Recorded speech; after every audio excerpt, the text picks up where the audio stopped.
Becoming a dad for a first time is obviously something you just do once, and over 5 years ago, that was about to happen for me. This is where I started Bob's Pet Farm.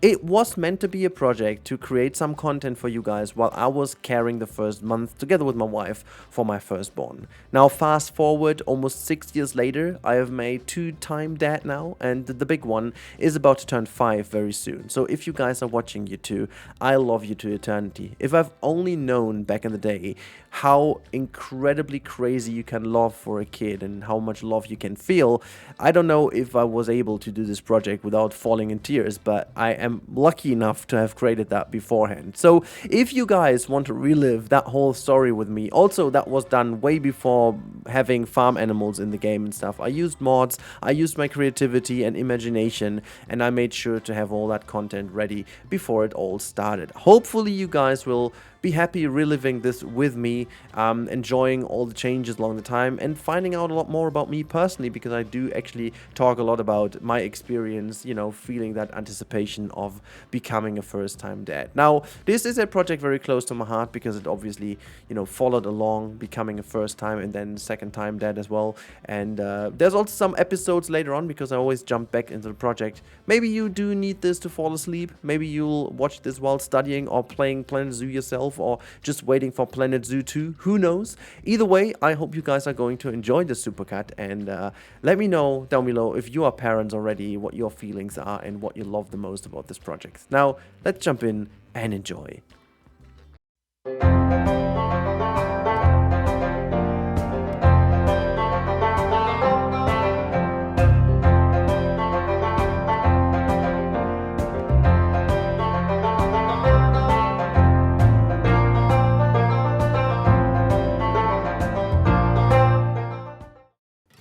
Hey everyone, and welcome to Bob's Pet Farm. This is the first episode of my brand new little project. This is going to be the baby break project. This is going to be called episode 1 and prologue, and here's the reason why this is happening. So first of all, you might be completely surprised because this is during the time of a new DLC drop, and there's nothing from a DLC in. Well, this is mainly because I'm recording this way back in February of 2021 in preparation of, well, the break I'm going to take when my little baby is coming to join us on this beautiful world.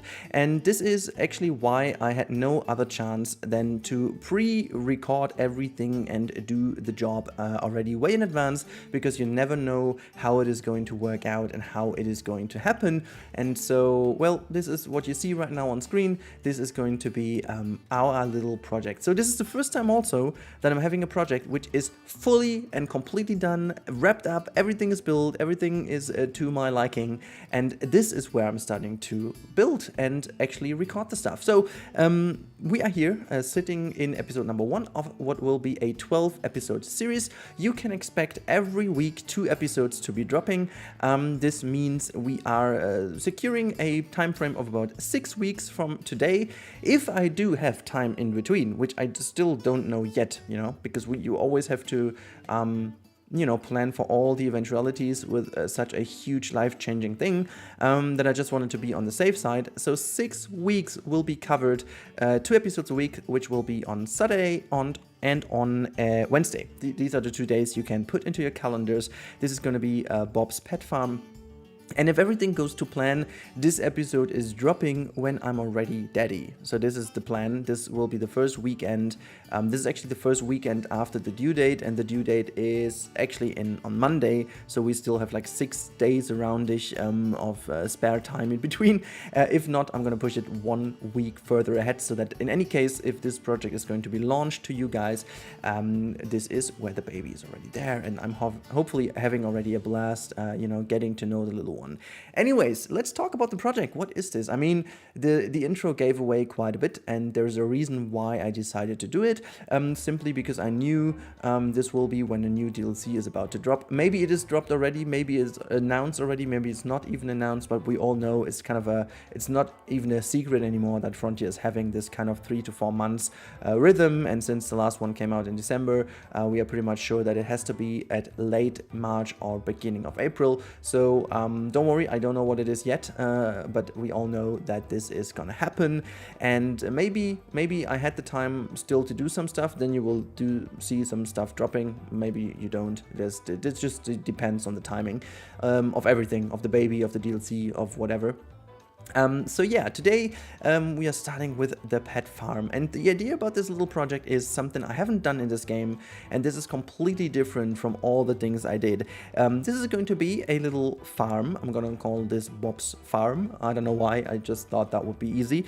And the idea is you have a lot of pet animals in there, in this farm, which you can visit with your family and the little ones, and then they can discover the animals. You know, we will have some sheeps in here, we have some piglets, we have some llamas actually as well, peafowls, some aardwarks will be living here, actually also some bisons and also some otters. So pretty cool project to look ahead to. You've seen this obviously in the intro already quite a little bit. I mean, yes, it gave away a little bit, but I really hope you are still excited for the episodes to see what's gonna happen, and then in the end you can also download the whole project to just explore it yourself. And I'm really curious to see what you guys say, because I'm quite happy. I'm quite happy with the build.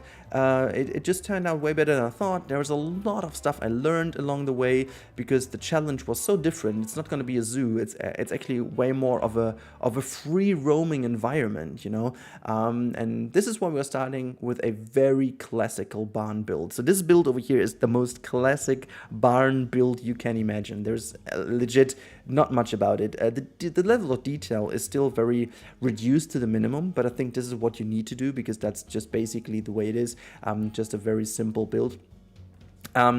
And yeah, so this barn is basically our center for our stuff and so on. This is going to be hidden in this building. It's going to be the access point for the Dall sheep environment, or the Dall sheep habitat, which is for the baby sheeps, of course. And yeah, just in general, there's a lot to do in this project. And again, I wanted to keep it as much as possible of a free thing, where you can really visit with your family. We'll have like a parking lot and so on.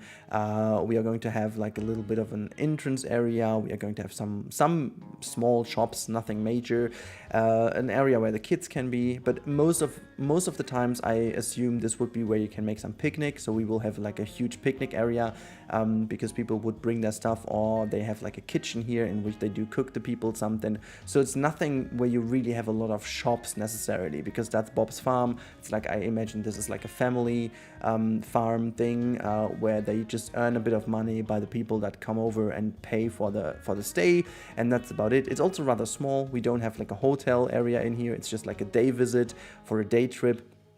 So these kind of things I think are very interesting, and I just love the idea of doing this for the kids, because again, this is something that might become a little bit more relevant to me rather soon as well, so which hasn't been that relevant anymore for a couple of years, but I loved it when I was smaller on these farms. I just loved all the animals. I love the smell of it, even though it's kind of smelly, but you know, as a kid, I don't know, you just enjoy that with all the animals and so on. And even though the smell isn't as bad, you know, at least you don't find it as bad. But whatever. Who am I to talk about this right now? Who knows? You know, things might always turn out different than you think they will. But I'm just like very excited right now to bring it to you, because this project obviously is something I'm super passionate about now. You know, life-changing things going to happen in my life, and it's also going to change this channel, obviously. I don't know how. I don't know in which way, I don't know how much, I don't know, you know, it's a lot of things. And I guess especially when it comes to things that need creativity, something like this can be even a very positive thing as well. I mean, of course it's going to be a positive thing, but also for creativity, because I always had the feeling watching kids and just observing what babies and kids do, you remember so many things that you forgot almost, because they just have a completely different perception of the world. They are not yet shaped in a way that the world wants them to be. They are just fresh, they are innocent. They just look at things like how they are, you know. And I really hope I can take out a lot of stuff like this. And this is why I wanted to build this farm, just to bring some cool vibes back to you guys, some more cozy stuff, some more, you know, just happy things. Anyways, this has been it for the time lapse. Now, for every episode, there will be like a little real-time episode at the end to give you an overview how it looks. And this is where we're gonna jump now. Enjoy this one. Alright, here we are in the first real-time part. You can see there's not that much happening over here, but let's just zoom out a little bit. And you can see this is the general layout of this area. So we have the street that is moving by here a little bit. You have maybe seen that in real-time part, maybe you haven't. I used the trick again to use the train ride, or actually the ride system here to go. And you can see this is like slightly lowered down into this area. I'll just fly over here. It has a very smooth transition, and I think I wanted to have it this way because then you have the farm raised a little bit higher up over the area. And I think this is kind of cool because this gives you this nice glimpse, you know, into this area in the back. It just kind of creates this little bit of excitement once you go here. Let's imagine you're coming by with a car, and then you're just driving along this road. I'll just turn this off here for a second. By the way, there's a camera which will be utilized later. You can see all, you see the land over here in the background is made in a way that you can actually see the mountains in the back, but like the hills. It's not mountains though. And this just kind of smoothly transitions into it. It's not like very flat and just kind of a hard border. It just really is like, and then you drive over here, and then you start looking to the left to the window, and you can see all the way along here. You can see the roof already of the barn. It mostly is at this point over here. It will be covered from some fields, but if you go over here. Then the reddish front of it appears, and then there will be also like a font in the end, and this already gives you the idea, oh yes, I need to go here, yay. And then your daddy or your mama is going to slow down the car and turning to the left, and yay, we are going there. See, this is kind of cool, and this is then just approaching this barn here in the background. I think this is really beautiful. I think this is what we want to create with this build. And you can see this is where the barn is placed. We have this little river, which will have a little job at the end. There will be a lot of things very close by. You can see I planned in some fields over here already. This will be pretty interesting. And just in general, the land around here will be utilized in hopefully a very nice way.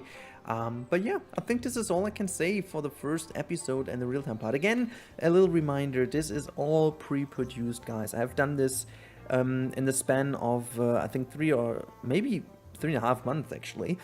So recording of the first episode started somewhat in December. So please do understand that it does not have any items of the latest DLC, which might be released in the next couple of weeks. Maybe it is already released, since timing is not yet set for me when I record this.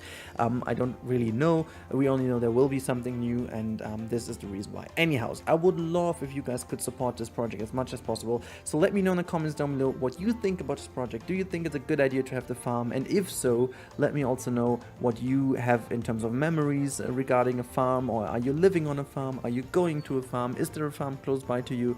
All these kind of things I'm really interested in. And yeah, I really hope that I will see you guys soon again. But please, yeah, just be as happy as I am right now that I will take this little break and get to know the little one. And once I'm back, I'm back. But now you guys will be pleased for the next weeks with this project, which is fully done, fully recorded. And yeah, I'm very excited to bring it to you. It has some really cool stuff in it. So stay safe, everyone, and I'm going to talk to you very soon. Goodbye.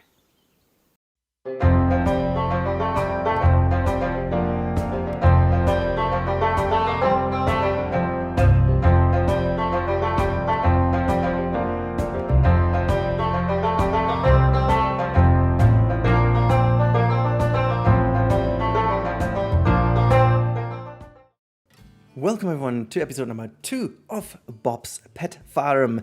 Today we are here to build a little Dall sheep habitat.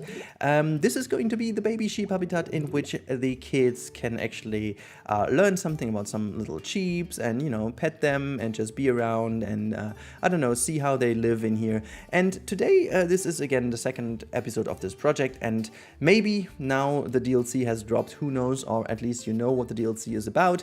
And again, again, this is a little reminder. This is recorded way ahead of time, actually back in February of this year.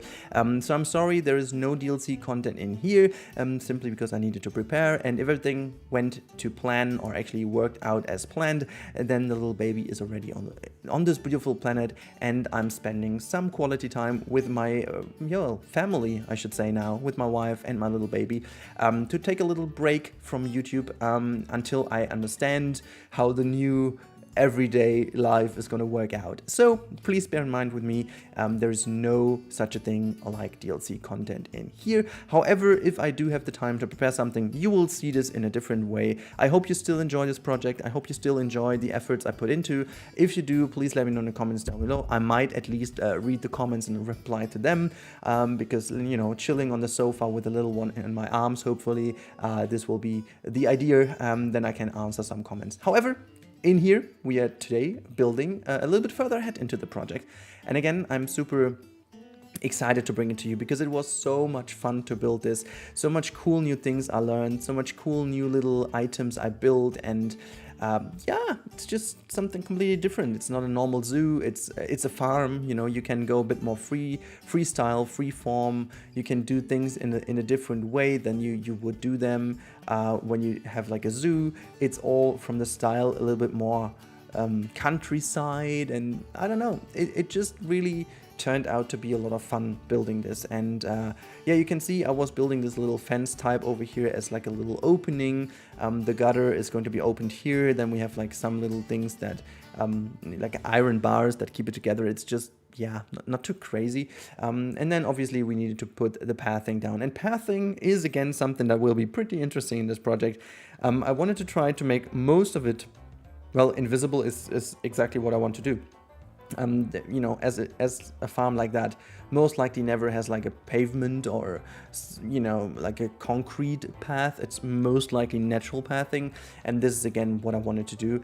So yeah, there were also, I gotta say, since I know how the project ends, there is so much I still want to do, and depending on the success and the enjoyment that you guys take out of the series, I can't even imagine to go on after those 12 episodes. I mean, it's wrapped up now in a way it is, but there are still so many ideas I have. Like along the way, I learned so many things that I would love to do, because you can't really do them in a zoo, but you can do them with animals in general.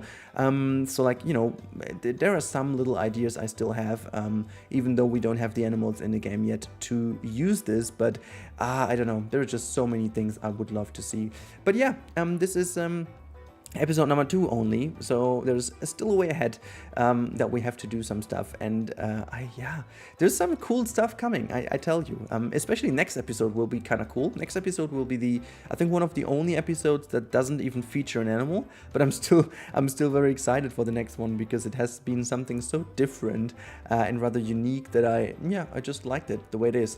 And yeah, also what I kind of feel like is kind of cool is that the timing of this series is pretty cool in terms of the seasonal impact it has, because we have spring, and I think a farm on spring or in spring is pretty much cool, because I think autumn and spring are most likely the coolest seasons in a farm, because in spring you have all the animals starting to mate, and you know, the nature is starting to bloom, and everything is like very colorful and very cool, and you have the first, like, you have the breeze of summer coming in already, and then it's still cold at night, so you have all these little glimmering coolness of the water in the, I don't know if the English word of it, but if it's cold outside in the night, and then in the morning it starts warming up, you have this little water droplets on top of the foliage and so on. It's not icing, but it's kind of something like that, you know, frozen stuff on it.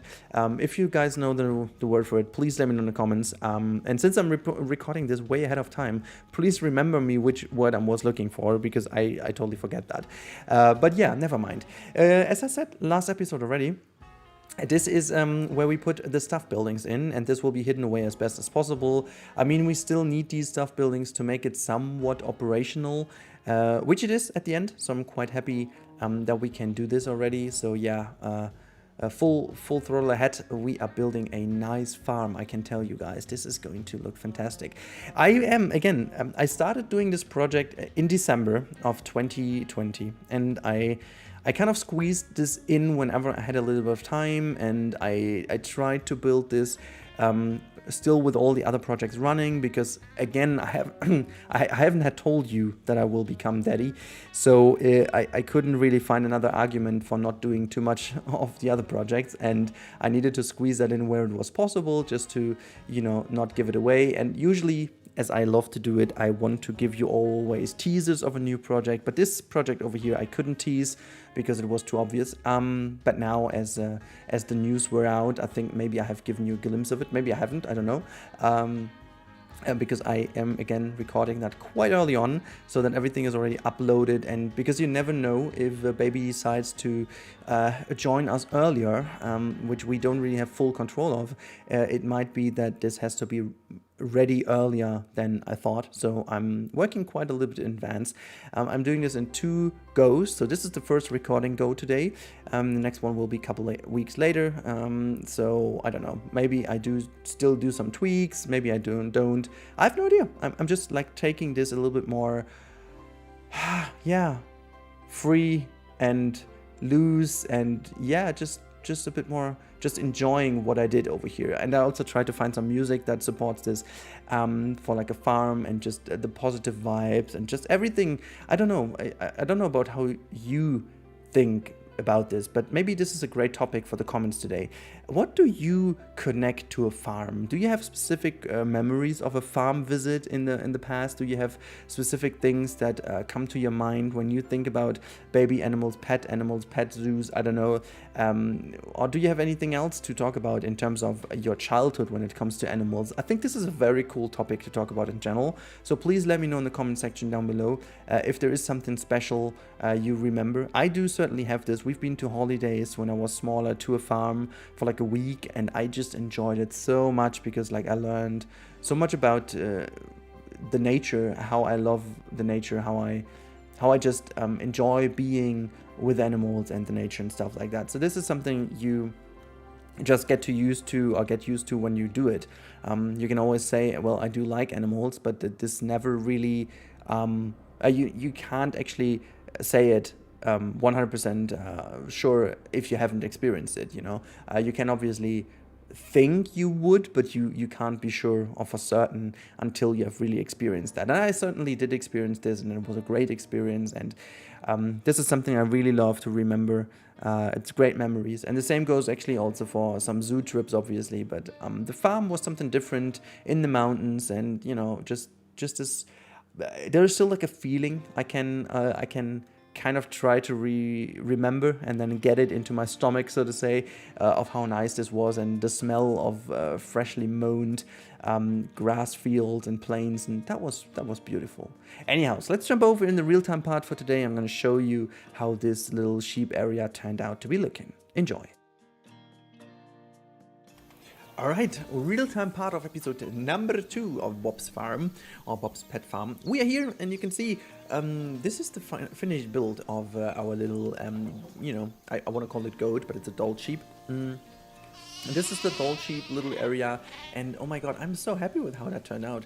It is basically here to the end of our roundabout. It's kind of very close to what that is. I won't imagine you come in here with a car, and then you just can, you know, rotate around, drop off your wonderful wife and the kids, and then, you know, daddy is going to search for a parking spot and then come over, because that's how it always is, okay? The man has to go while everyone else just being brought to the space where they are.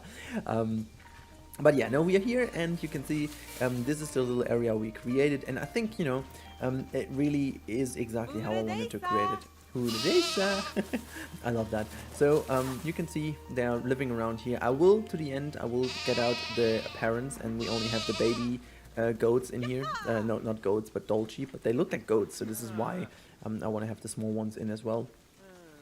So yeah, just in general, I love the building. It looks cool. I'm not gonna lie, it looks cool. And then to the back, we still have it open. This is something I'm not quite sure what to do with. I will have done something in the end, but yeah, there's more about this. We can still do more about this, but for the moment, all that matters is the front and how that looks. And I'm quite happy, honestly, because well, we got a baby. This is not really useful because this is this is obviously a save file from way back in the time, and you know that doesn't translate into new ones. But I also love this little drinking spot over here with the concrete in the ground. This is something new. I haven't done this previously. Oh god, the sound is just so heavy over here. It's like with the hooves on the concrete. I mean, I love the sound. I love how they did the sound.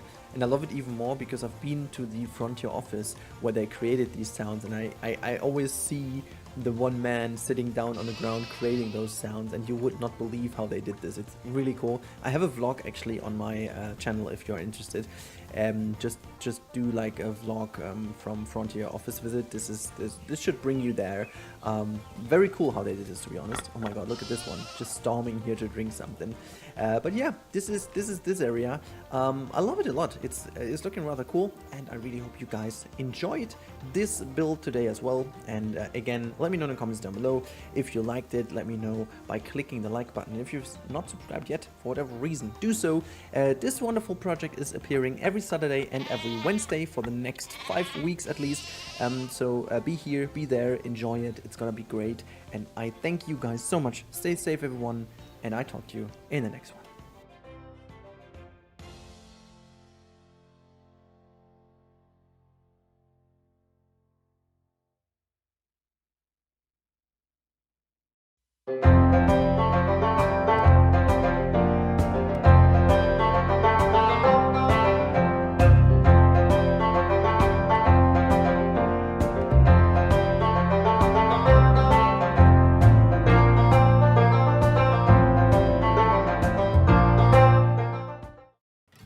Hey there, you pet animal lovers. Welcome back to episode number 3 of Bob's Pet Farm. Today we are building cornfields. Yeah, that's what we do. We are building cornfields. And this is as much as you would love to see some animals or whatever. I gotta say that this is the coolest episode so far. I don't know why, but it has been a lot of fun building this. Well, we start with a little bit of path struggle over here, but as I succeeded with this, we started to do the cornfield. So this farm will be a lot about fields as well. Some of the fields that will come in will actually be a little bit more used by animals, but this cornfield in particular is going to be the blueprint for what also will be a little cornfield maze at the very end. This will be in the last episode, but this is just a blueprint, so we have it. And there were a lot of things I wanted to do to make it really believable corn. You can see I actually used those new underwater plants over here as the plant itself. The problem was I was using a lot of pieces, or trying at least, I was trying a lot of pieces that could actually be used as corn. And I needed to make some blueprints that work well together, and I used the soil beneath it to kind of create a bit more fertilized look corn field. So just, because you can't get as thin with the texture paint. And this is why I tried coming up with something like this. And unfortunately, I had a struggle to find a small piece that is kind of resembling corn. And I ended up using this piece over here, even though it just doesn't look perfectly fine. It just does the job, There's not much I could do about it because this is legit one of the smallest pieces in the game, and I couldn't find anything that is smaller and still flexi-color and still working enough. You can see I still tried a few things here and there just to make sure that you can use it. But the way I use them in here, that it kind of looks believable enough from a distance. And who knows, maybe with the next update that is coming to Planet Zoo, we might be able to finally get some pieces that could be used in a better way. Who knows? I won't change it. I can tell you already. I definitely won't change it because I already did so much work in these things. And then I figured I could use these pieces kind of nicely in between as something. This is how's this called again? You sometimes have these things in between the corn that is already starting to dry out, because when corn is growing and so on over the time, then it looks different at the end because it's starting to just become a little bit more old and so on. And so I tried different pieces to just merge them in to make it look a little bit different and give it a bit of a different shade, and I was pretty happy at the end, to be honest. However, one thing I have to address, because everyone will be commenting this in the comment section down below. Obviously, everything I build in this farm might be at a different growing stage. So sure, I could have made this farm pretty much more easy by just having some saplings. This would make my life a lot easier, not gonna lie, but that's not how I wanted to do it. You know, that's not my idea. I wanted to create something that is looking good. So obviously we will have some different farms that again are at a totally different point in their lifetime, all at the same point, which in real life would not really work out because seasonal things would happen and then seasons would look different.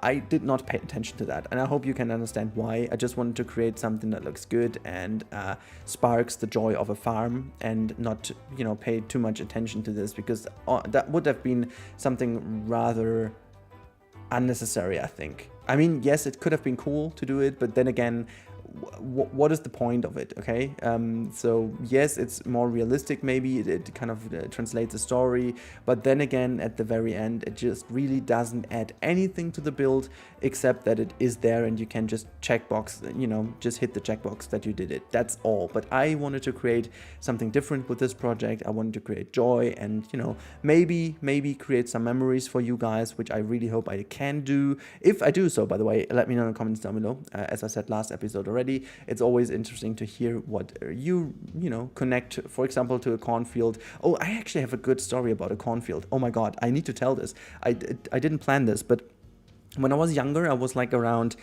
13, 14, 15. It was definitely the time where we started to, you know, where boys found girls more interesting. And then I started being together with a couple of girls and boys outside, like in a little group, and we met during the summer holidays a lot of times, and we started to build ourselves like a little tree house. And then one day, I don't know who it was, I think it was the landowner in this area, he found our tree house and he basically pushed us away and they destroyed the tree house. Unfortunately, that was our little cave, our little area to go into, and they just destroyed it. And so we decided to move into a cornfield. So we got a lot of old furniture from people that threw this away. So we gathered these furniture together and just brought this into the center of cornfield and just built our little base over there, so to say. That was kind of cool, and we always met there. And then one day though, the harvester came, and the harvester started to just push down, or like you know, harvest down the cornfield. And oh my god, we were sitting in there like, what is this noise? And then like 10 meters away from us, the lawnmower, or kind of the harvester machine thingy, just completely crashed through, and we just looked into an open field. It was like, this might be the point to go. And then we just kind of grabbed our stuff, ran away, and there was like a huge fuss about this, because all the furniture, of course, when the harvester discovered that was not the coolest thing for him ever, I guess. But yeah, I think even if he wants to get back to us today, I can't be, you know, there's no chance he can get me, because 10 years, so it's the timing is gone. They can't do it anymore in terms of law, because too many years passed. Haha. So here we go. No, but that's actually a fun story. I still remember that this was pretty much of a horrific day, and we were scared AF. I still don't know. Maybe he even knew that we were there and he wanted to just scare us. I don't know, but it was scary. Okay, you know, I still can't sleep because of this. I'm just joking, by the way. But yeah, so you can see from the cornfield we move over to a bit more of a normal field over here. This is a bit more of a grain field, like a wheat farm. This is what it is. It's like a wheat field. Actually, I also wanted to build like a windmill, but I didn't get this done, as I said, in here. So maybe there has to be something we will do in the future, if you guys like the project a lot. And I have no clue what the new DLC is, so maybe the new DLC brings something in for, we never know. Okay, so maybe there is something in the new DLC that we could take as an inspiration. I have no freaking clue, but you know, we will just wait for it and then we'll see. But you can actually tell now we are building this wonderful little thing that I definitely needed to have in here, because that's just something you definitely need in a farm. And yeah, I was just again using a million pieces until I knew what I wanted to do. But I mean, it's something very cool, and we definitely needed the scarecrow here, because it just something like this has to be on a farm. You know, this is again a memory you have, and I'm quite sure that I was very happy when I built this thing. I didn't think that it could look that good, but I used some funny techniques to utilize some pieces to make it look better. So you can see I used a couple of pieces here to make that thing look like a good scarecrow, and just put these things in, and now we are on to the real-time part. So enjoy that one. And here we go into the real-time part. Yeah, today you can see we have done some fields, and I talked a lot about these fields in the time lapse. You can see this is how they turned out, and honestly, they look brilliant from a distance. They look even more brilliant from close. It's very cool. Look at, I mean, if we are going to go here to one of these scarecrows, you can really tell like how this looks from here. It looks kind of cool, and I have not the feeling that these look like these Australian kind of plants. I think it really translates well into a wheat thing, even though the color, of course, is not pretty accurate. It would need to be a bit more yellowish and not that reddish, but I think it's okay, you know. That's what we have to work with, and I think it's fine. The color to the down area is better than to the top, but it still looks like a little bit of these grain things to the top, and if you are like very close to here, I think the overall quality of these plants outweighs the problem that it isn't. Also, why? Oh wait, it is playing. Okay, whatever. And then we have the cornfield over here. This is what I talked about, and as I said, like, even though if you go very close they don't really look that believable, but if you go out a little bit, I think the cornfield really looks believable as it goes. So maybe this one over here is not looking good, but the more you look into it, the better it actually looks. Like if you're just standing over here and just forget about these ones in the front, it looks very cool, and it looks very much as it should be. And also from the size, I think I managed quite a decent size. They would grow a little bit more before they turn more yellow and a bit more dried out, but to this point I think they look exactly the way they should, and I'm just very happy with how it turned out. Yeah, you can see I also put down a little bit of garbage here in the back. Like, this is just kind of a bit of a connection to the goat slash Dall sheep habitat. I keep saying goat because the babies are from the goats in my mind, you know. And yeah, we are close to the river now. We did a bit of a nice little cover up of these little, I just hate them, these little knots down here. There has to be a way to just disable them. Look how great the pathing looks. This just looks exactly how I wanted it, but my god, you are floating around. Let's see if I remember to get rid of this one in the future. Just spotting these things all of a sudden. But yeah, so I think it looks fairly cool, like with all these pieces here. I still have to do something with the cover up of these things, but I just show you real quick. There is a way of getting rid of these things a little bit. Maybe there's a chance to get it a bit wider. Oh yeah, look at that, you could do it that way. But the problem why I sometimes don't do this is because then the people just run through here and that looks stupid. But I think I take the sacrifice over others, which means looks better than when people run through. It's fine if they run through, but whatever. So yeah, this is mostly it I wanted to show you today in the real-time part. You can see things are coming together. Now we are in episode number 3, and you can actually tell this is already like a nice little farm area. Next episode will add even more to it. So yeah, let's end this here. Again, thank you for your ongoing support, everyone. I hope to see you in the next one again. And if you like this project, let me know by clicking the like button or leave a comment down below. That would be even better. And yeah, stay safe, everyone. I talk to you in the next one. Have a good time, and goodbye.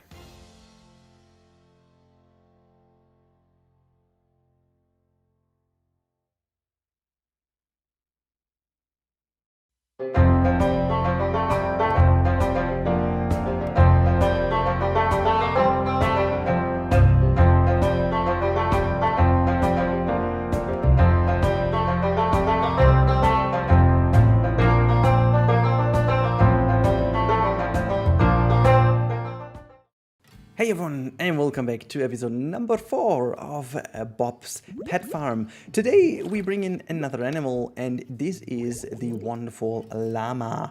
Yeah, we have a llama in here, and this is a rather straightforward build today, so the time lapse is not as long. I did cut away a little bit because there was a bit of struggle with the traversal area and stuff, which I haven't included. So today's video will be a bit of a shorter one, but nevertheless, it's going to be exciting because we fill in another gap of the farm, which you will actually see from the overall project that it was planned out a little bit more than my usual stuff, and this is mainly because I needed to squeeze the whole project into a certain time frame. And again, the little reminder, if you guys haven't caught up on this, or maybe you're new to the channel, this is a pre-recorded project from way back in February of this year, so the latest DLC, if it already dropped, is not included. However, this still is a project that is very close to my heart because I want to bring back memories from times at the farm, or maybe from times when you guys have been smaller and you discovered animals for the first time.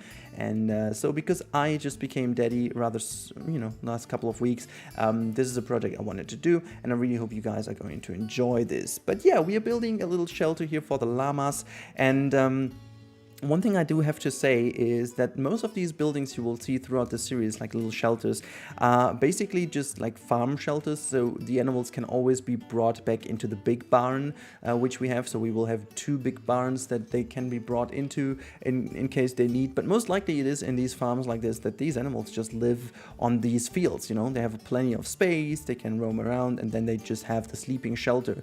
So it's not like in an actual zoo where you have all of these backstage areas. That's something they don't really have. But you can see here this building also has some broken tiles, then broken planks here and there, just some smaller things, making sure it looks not too repetitive and not too copy pasted.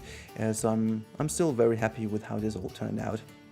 Not gonna lie, this whole project turned out a lot better than I was expecting, which, is something, sometimes it makes a lot of fun to say this as well. Yeah, I keep repeating myself. Anyways, today's question is, have you ever been to a llama farm, or have you seen llamas in the wild, guys? Because for me, I had this very fun moment during our last real holiday. I mean, this is, oh my god, it's so long ago, but our last holiday over a year and a half ago, we've been to Austria, and we've been going on a hike in the mountains, and had a good tour. And then on the way back, we needed to go through some fields. Well, we didn't need to, but this was the shortest way, so we crossed through some fields. And the first thing was kind of cool. We were going over such an in Germany you call it Alm, which is basically a lot of fields in the mountains where the cows and the bulls and so on, they roam around on. They can eat all the good of grass, so you get the best milk out of it. And so yeah, we passed through this one, which was already kind of cool to be so close to the cows and so on. And then we actually came across a llama farm, and I did not expect this to be in like Austria. That was really fun. We were just going, I was like, wait, is that a llama?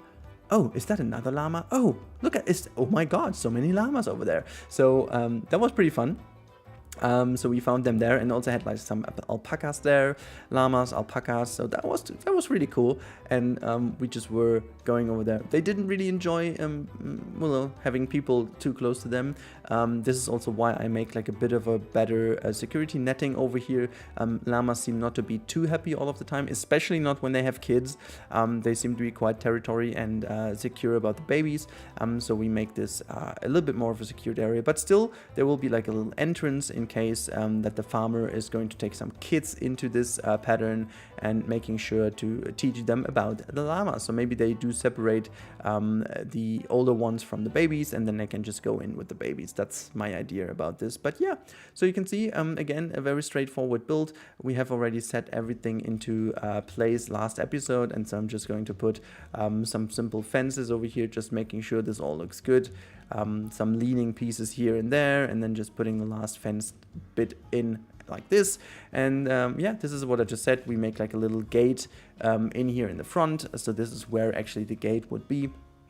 Making sure that this looks kind of something like this, where you can open this up. And yeah, again, I'm still very happy with how the project goes forward. I really would love to hear your opinion on this one, guys, so let me know in the comments down below what you think about llamas. Have you seen them in real time? Real time? I mean, I guess you have. I mean, in real life. And what do you think about the idea of having this llama pattern in here? It would be nice to get a bit of an idea what you think about it. I at least love the idea of having this. And yeah, I think also the positioning is kind of cool when you come in to see the llamas to the left hand side. And yeah, just in general, this is gonna be fun. You can see I'm getting some llamas over here, then just figured that I didn't do the pattern. But yeah, this has been it about the time lapse. Now we will jump over in the real-time part. I'm gonna show you a little bit better how the llamas look in the actual file. So see you there, and I hope you enjoyed the time lapse. Alright, here we go in the real-time part, and today we are here with the llamas. So you can see this is where the llama habitat goes, and I think it looks fairly decent, to be honest, because when you compare this to the location, or not compare, but if you see this in the context of the location, I think it fits very well into here. And if you remember in the first episode, I told you, or showed you what I wanted to achieve here with coming to this farm. So you can see on the left hand side, you can now spot the roof, and then as I said, there will be stuff that is blocking it, and this is exactly now happening with the little shelter of the llamas. But as soon as you turn around here, the full picture appears, and then the more you go in here, the sidelines change a little bit to now really having the farm, the barn in the middle, and then as you go over here to the side, the three little cypress trees over here indicate that you can turn now to the left hand side, and you go in, and now you start to see the first animals of our little pet area, and these are the llamas over here to the left hand side. There will be obviously in the end some baby llamas as well around. Very important indeed, we need babies, you know. This is a pet farm, and this is why we need to have babies over here. Could you stop doing this? There are small kids watching. Not do this. Also, I love your pattern. I love these. No, don't poop for us. No. I'm gonna go over here. This one looks also kind of. I still see him pooping in the background. Don't just do this. But yeah, everything works with the shelter. I quite like the shelter. As I said here, we have a little bit of a broken down to the background. I would love to be able to make these things look weathered, but there's no way. Also, it's quite busy in terms of staff over here. I do have to also change the ground texture of this path a little bit. It's a bit too sandy. It needs to be more soily as it is over here. And yeah, I think now it's really starting to come together. If you look at the whole thing, in this episode, not really that huge change. You know, last episode we added those 3 fields, but this episode is really focused on this tiny little habitat over here. And next episode we'll focus on this area here. Honestly, this is what is badly needed, because then we fill up the center, which is where most of the party should go on, you know, most of the stuff is, because when you have the kids going around, we will have something like a playing area down here to the right top side. And then this is kind of where they gather together, and if they have like some farm people making a tour with them, they then go into all these different areas. But usually where the parents are also, and where you just spend the most time, will basically be here, and this is why you need most of the animals that are close together in this area. So surely we will have some animals somewhere else, like bisons will be in the back there, the aardwarks will be living somewhere in here, and the peacocks will be in the vineyard, which is going to happen as well. So, you know, most of the things you have potentially seen already from the intro, which I still hope you guys enjoy a lot, but these are the things that are fairly important to me, simply because I think this is what makes the project really great, that we have so much cool stuff in here and make things look, you know, just as on a farm. And I don't know, I think it really comes together now. There is so much to spot here, so much to see, and you know, if I were a kid, I think I would like this farm. This is the basic idea. Look, grab your little toy over here, and you're pooping while you. This is just a.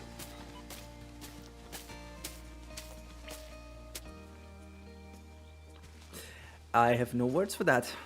I have no words for this. But anyways, I think I should save my words as well for the next episode, because now this is it for today. Yeah, run away with your happy toy after pooping. Thank you so much.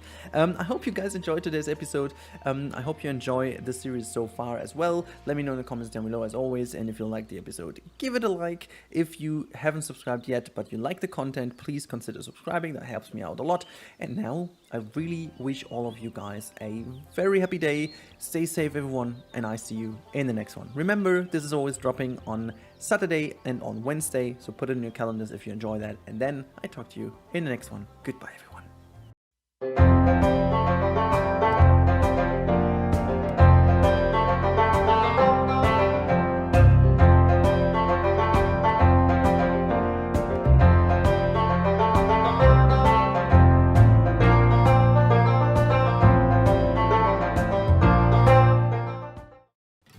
Hey everyone, and welcome back to the next episode, episode 5 actually, of Bob's Pet Farm. Today it is time for the little piglet barn and hay bales, I call this episode, simply because I am pretty excited about what I've been up to in this episode. It is actually one episode short of the halftime of this project, so potentially we are getting into a point where I'm already back with the channel. Who knows? I don't at this point, but whatever.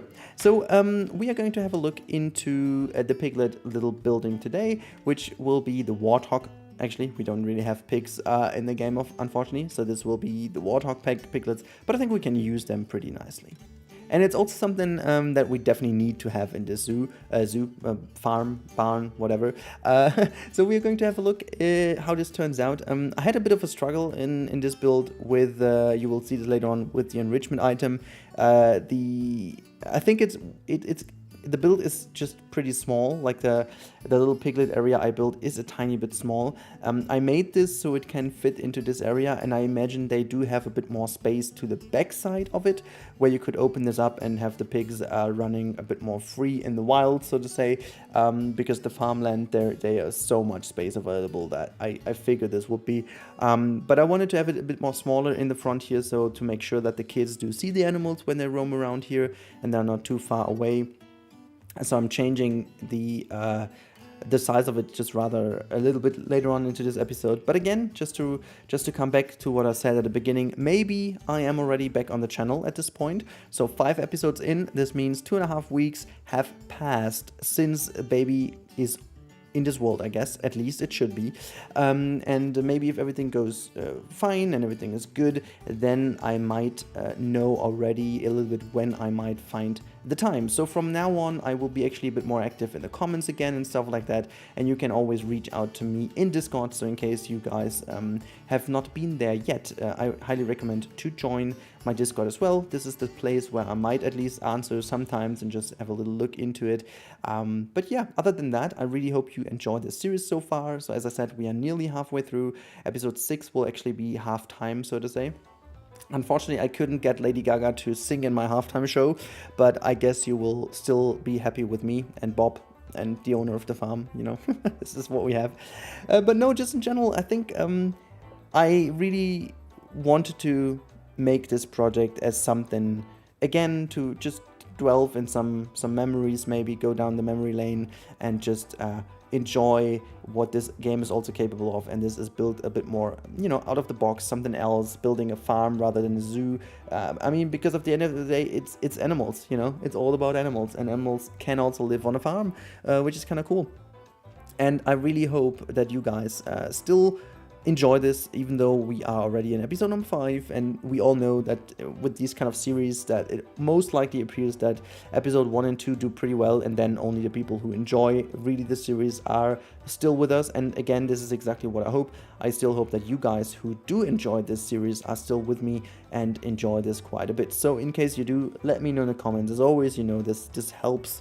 This helps just the channel and the algorithm and blah, blah, blah. You know the drill. Don't want to go too much into this. Let's rather focus on what is important. And this is this little bit of food for our piglets. I tried something else to just kind of create a little custom food rack, something like that over here, using a few of these hay pieces that we have from the South American pack and so on. And the more like Caribbean sets and stuff we have in the game. Unfortunately, still not a Mexican one though. Whatever. Yeah, you can see this worked out rather fine. And I tried a few little things here and there. Creating some patterns is very important at some points. Putting down some pieces over here to find out what is the best high piece. And I ended up doing something rather special here. And I'm quite happy with how that turned out. So what I wanted to have is these pretty obvious hay balls or hay stacks you find in a farm on the fields, you know. And again, what I already talked about in the last episodes, of course, this is not time-wise, we cannot keep this to one season. So of course, while we have the corn in its full bloom, we do have the wheat farms in its early stages, and now obviously this is going to be some hay balls and haystacks, which most likely is like autumn when you would have them because it's end of season. I still wanted to have it all in because that's just kind of what resembles a barn, and you know, like a farm, not a barn, but a farm. And I tried different things. You can see this thing looked kind of messed up, so I tried a few little things here and there. And then I figured, okay, you see this one over here, this could work. And I tried a few little things before then I came up with an idea that could work actually. So first of all, I tried to make this like a roundish thing, but then I figured, okay, no, this is still not looking good. So you can see I tried this over here, making sure this looks somewhat believable and somewhat nice. And I still didn't like this. You know, I tried putting this down here and there, and then just like, it just didn't work for me. It just did not work the way I wanted it to. And then I just kept on Googling a little bit how different high stacks look and what I could do maybe with the pieces. And then I found these ones that are wrapped into this kind of greenish foil kind of thing. And this is what we're doing right now. We are creating basically a fake high stack with a bit of a soil foil around it. Not soil, but foil that goes around it. So I'm creating this with like the greenish letter C over here, and then I just rotated that with the good old rotation trick, and you can see, okay, we are getting there. And I just changed the things a little bit to make it a bit more straight looking, because that was too roundish. And so I went with the J instead of the bracket, and I figured, okay, this looks good, so I'm gonna go with this. And it just really appears to be exactly the solution I was looking for, making that a bit more light green colored. And then you can see, yes, this works. This is exactly what you would love to have in a field like this. And obviously I made them lying around as well. And you can really see that these things are really what brings the build a bit more close to what you would expect a farm looks like. We have them like lying around everywhere over here, just like, I don't know. Again, as I said, I went loose. I didn't pay attention too much to restrictions of the reality. Okay, I don't want to have this. I just wanted to go crazily in here and make this look good. And I think I succeeded for many parts in this build. I succeeded a lot with what I wanted to do. And we are going to go further. Let me know in the comments down below what you think so far about the build. I really hope you enjoyed as much as I did building this, and as much I do right now recording it. So please let me know in the comments down below what's your favorite part about this farm so far, and maybe also comment what you would love to see as well. Maybe we did cover this, maybe not, who knows. This is the specialty of a pre-recorded series, but whatever. Guys, this has been it for today's time lapse, and we see each other as always in the real-time part to have a look of what we've done. So see you there. Hello everyone, and here we are in the real-time part of what is so far my favorite one, I guess. So you have seen in the time-lapse, we built this little piggy station over here. We don't have any piglets in here. This will be at the very end. There will be some piglets running around. But you can see this is the warthog area. And I did a lot of things here to cover this up. You know, we have the tree in the middle. You see I kind of covered up these bins and tried to embed them in the system, whatever.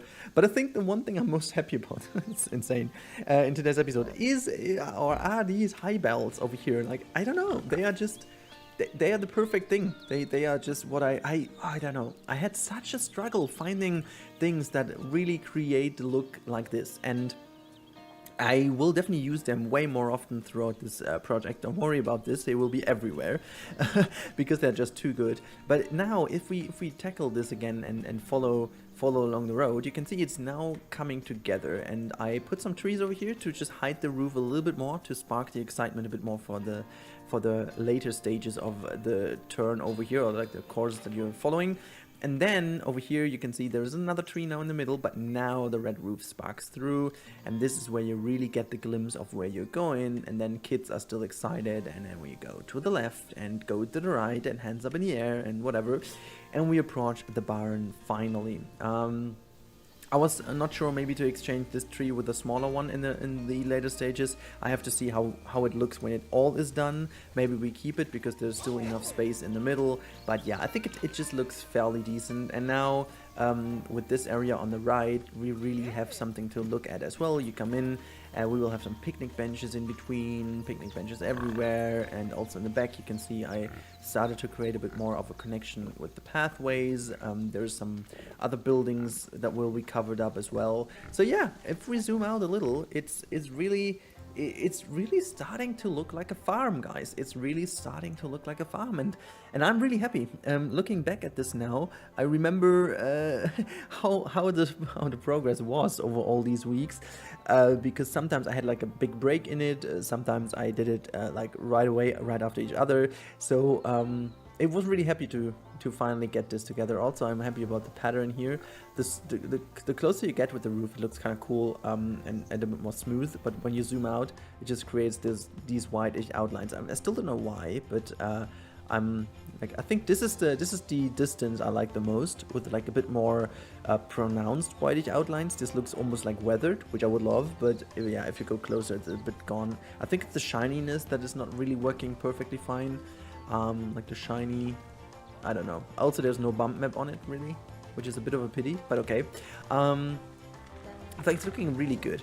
It's all like a normal map, it's not really that well, but anyways. So yeah, this is where we are, guys. This is our little Piglet area, and yeah, I'm more and more happy about how this all turned out to be looking. So I really hope you guys enjoy it as well. And now, well, there's not much more to say than hopefully you guys enjoyed, and I talk to you in the next one. Stay safe, everyone, as always, if you like, and so on. Subscribe, blah, blah, blah. You know the drill. Just have a good time, guys, and I see you in the next one. Goodbye.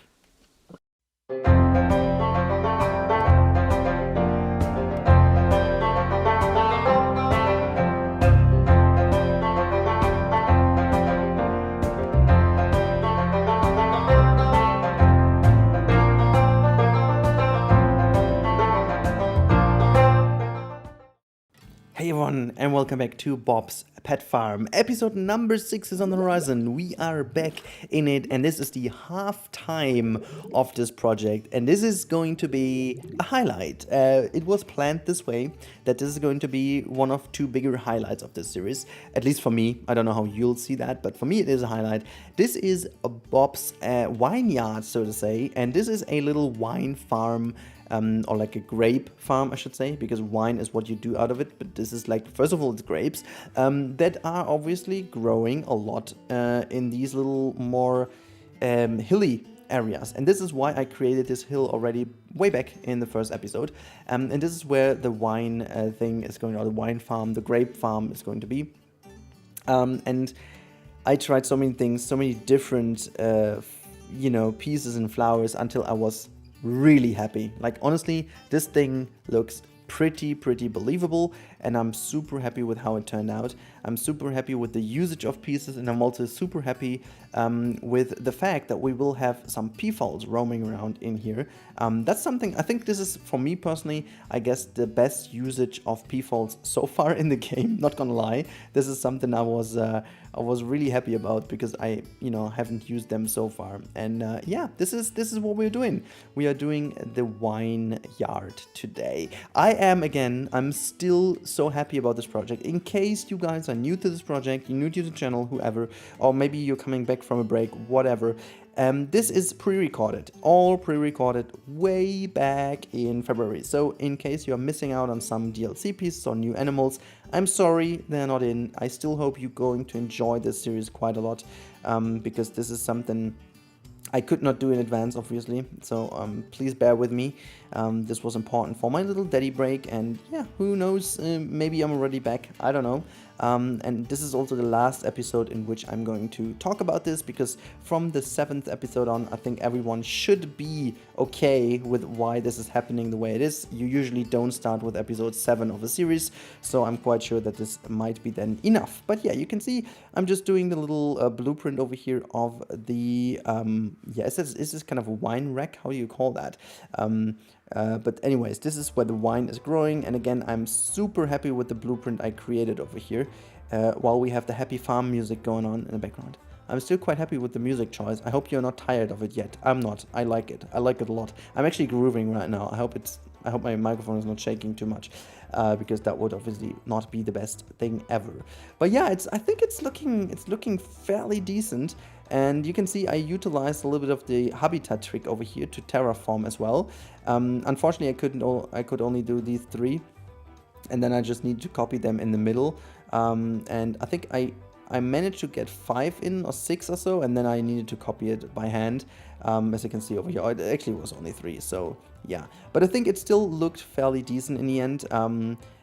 Throughout this entire build, I tried to become better at building this in a natural way, because the one thing that you always have about the creating templates is that it tends to look very repetitive after a while, because in order to make it not look repetitive, you need to have a variation of templates. And since this project was, again, kind of squeezed into my actual schedule, next to work and everything else, I needed to, you know, make it as efficient as possible. And I kind of, I discovered a lot of more efficient ways of building these templates. And what I did here for the Vineyard, you can see I made 2 or 3 different variants and then just altered the copy pasting of the one stroke, so to say.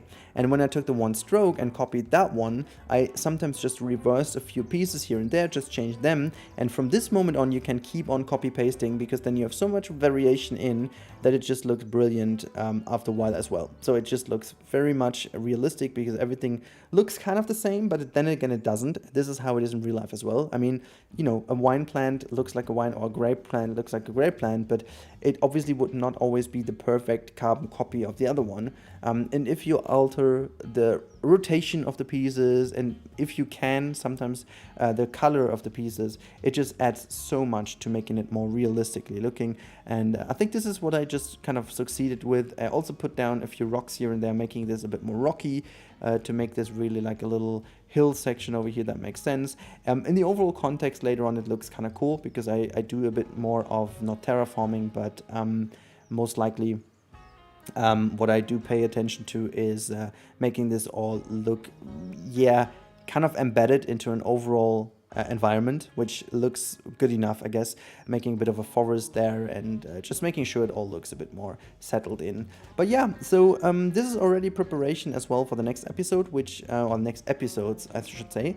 There will be like an apple farm, and we're also going to have like a river here filled in with otters. This is also going to be exciting. The game just drove me crazy, but other than that, it just worked out pretty fine.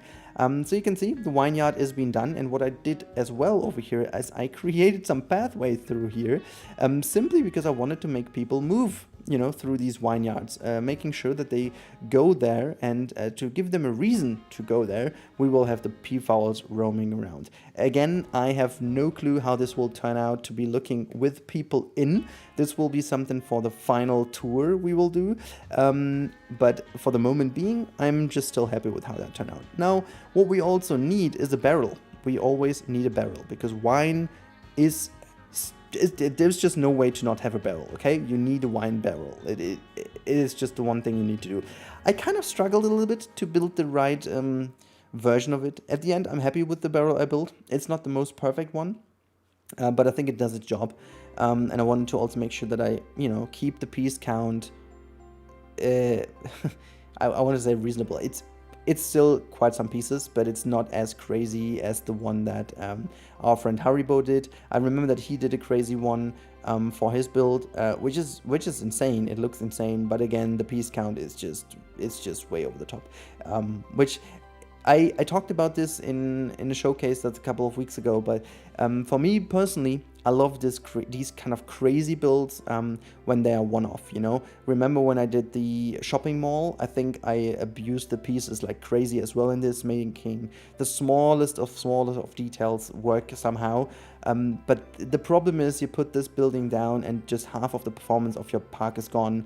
And this is what I want to avoid, because this is something not everyone can enjoy. And I want this project here especially to be a downloadable file that nearly everyone can enjoy, okay? Nearly everyone on it doesn't matter which rig it is, can download this project and just have a go in it. And this is what I wanted to do. Yosemite Valley, for example, on the other hand, is a project that only just a couple of people in this world can run at a decent frame rate. And this is as cool as it is as a testing thing, as, you know, unfortunate is for most other people.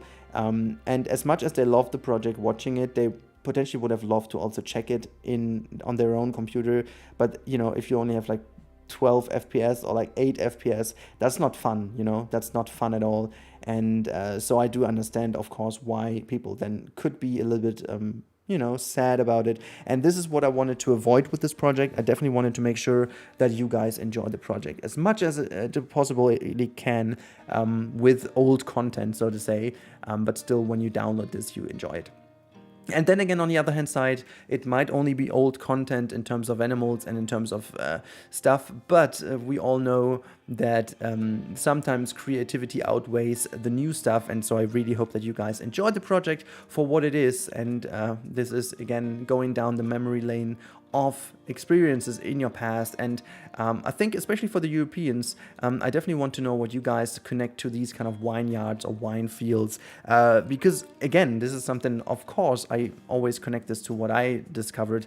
I love to go hiking here in Germany along the Rhine, because there are some beautiful spots of vineyards, and there's even something called the Rotwein-Wanderweg, which is basically the red wine hiking trail, if you would translate that literally. And if you do this in autumn, it's one of the most beautiful things you can do, when everything is like in these reddish colors. You have the vineyards and you have everything, like it's just it's beautiful. It's simply beautiful. When you wander along there, it's looking at all these wine fields and the nature. It really is just something to enjoy, and really to free your mind from all the stress of our daily life and all the shit going on. So I really do love that. So I really hope you guys do enjoy this as well. See, I'm just doing a few little bits and pieces here to make it look finished, and then we will see each other in the real-time part. So I hope you enjoyed this one so far, and now let's cut over to the real-time part.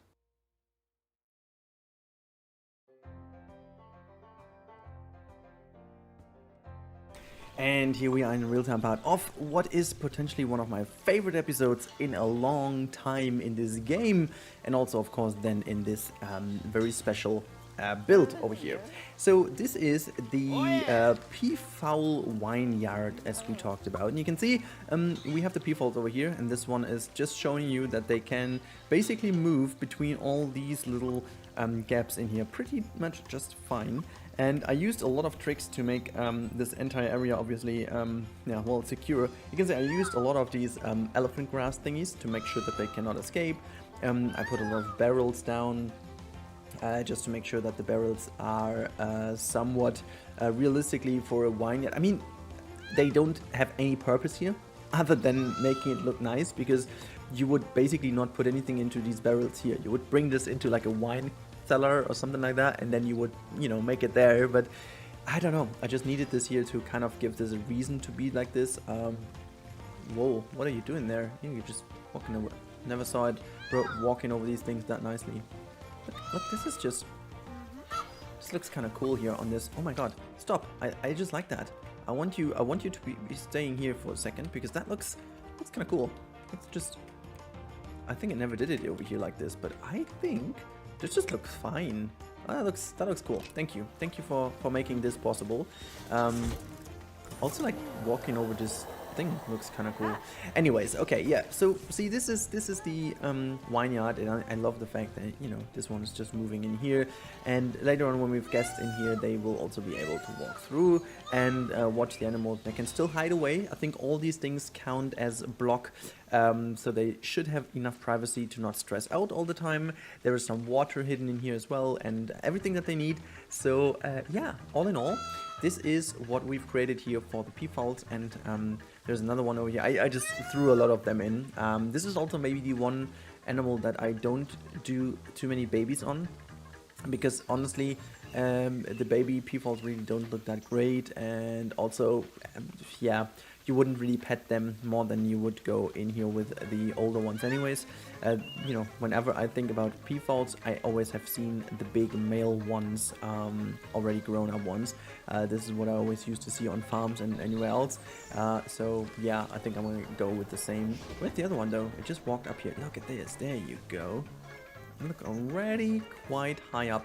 I just like that. I like this. Look, I mean, this looks so cool, as if this is really on a normal vineyard thingy, and I'm just really happy about this.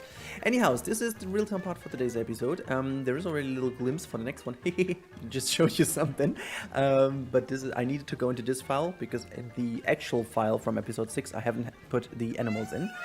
So here you go. You've seen the animals as well. Now, I really hope you guys enjoyed it. I still hope you like this project a lot. But this is it for today's episode. Have a good time. Enjoy your wonderful day. Make sure to stay safe. And if you enjoy the content, consider subscribing as always. This helps me out. Or like the video, comment down below if you have anything to say. And now I wish you the best of your day possible, whatever. Have a good time, stay safe, and goodbye, everyone.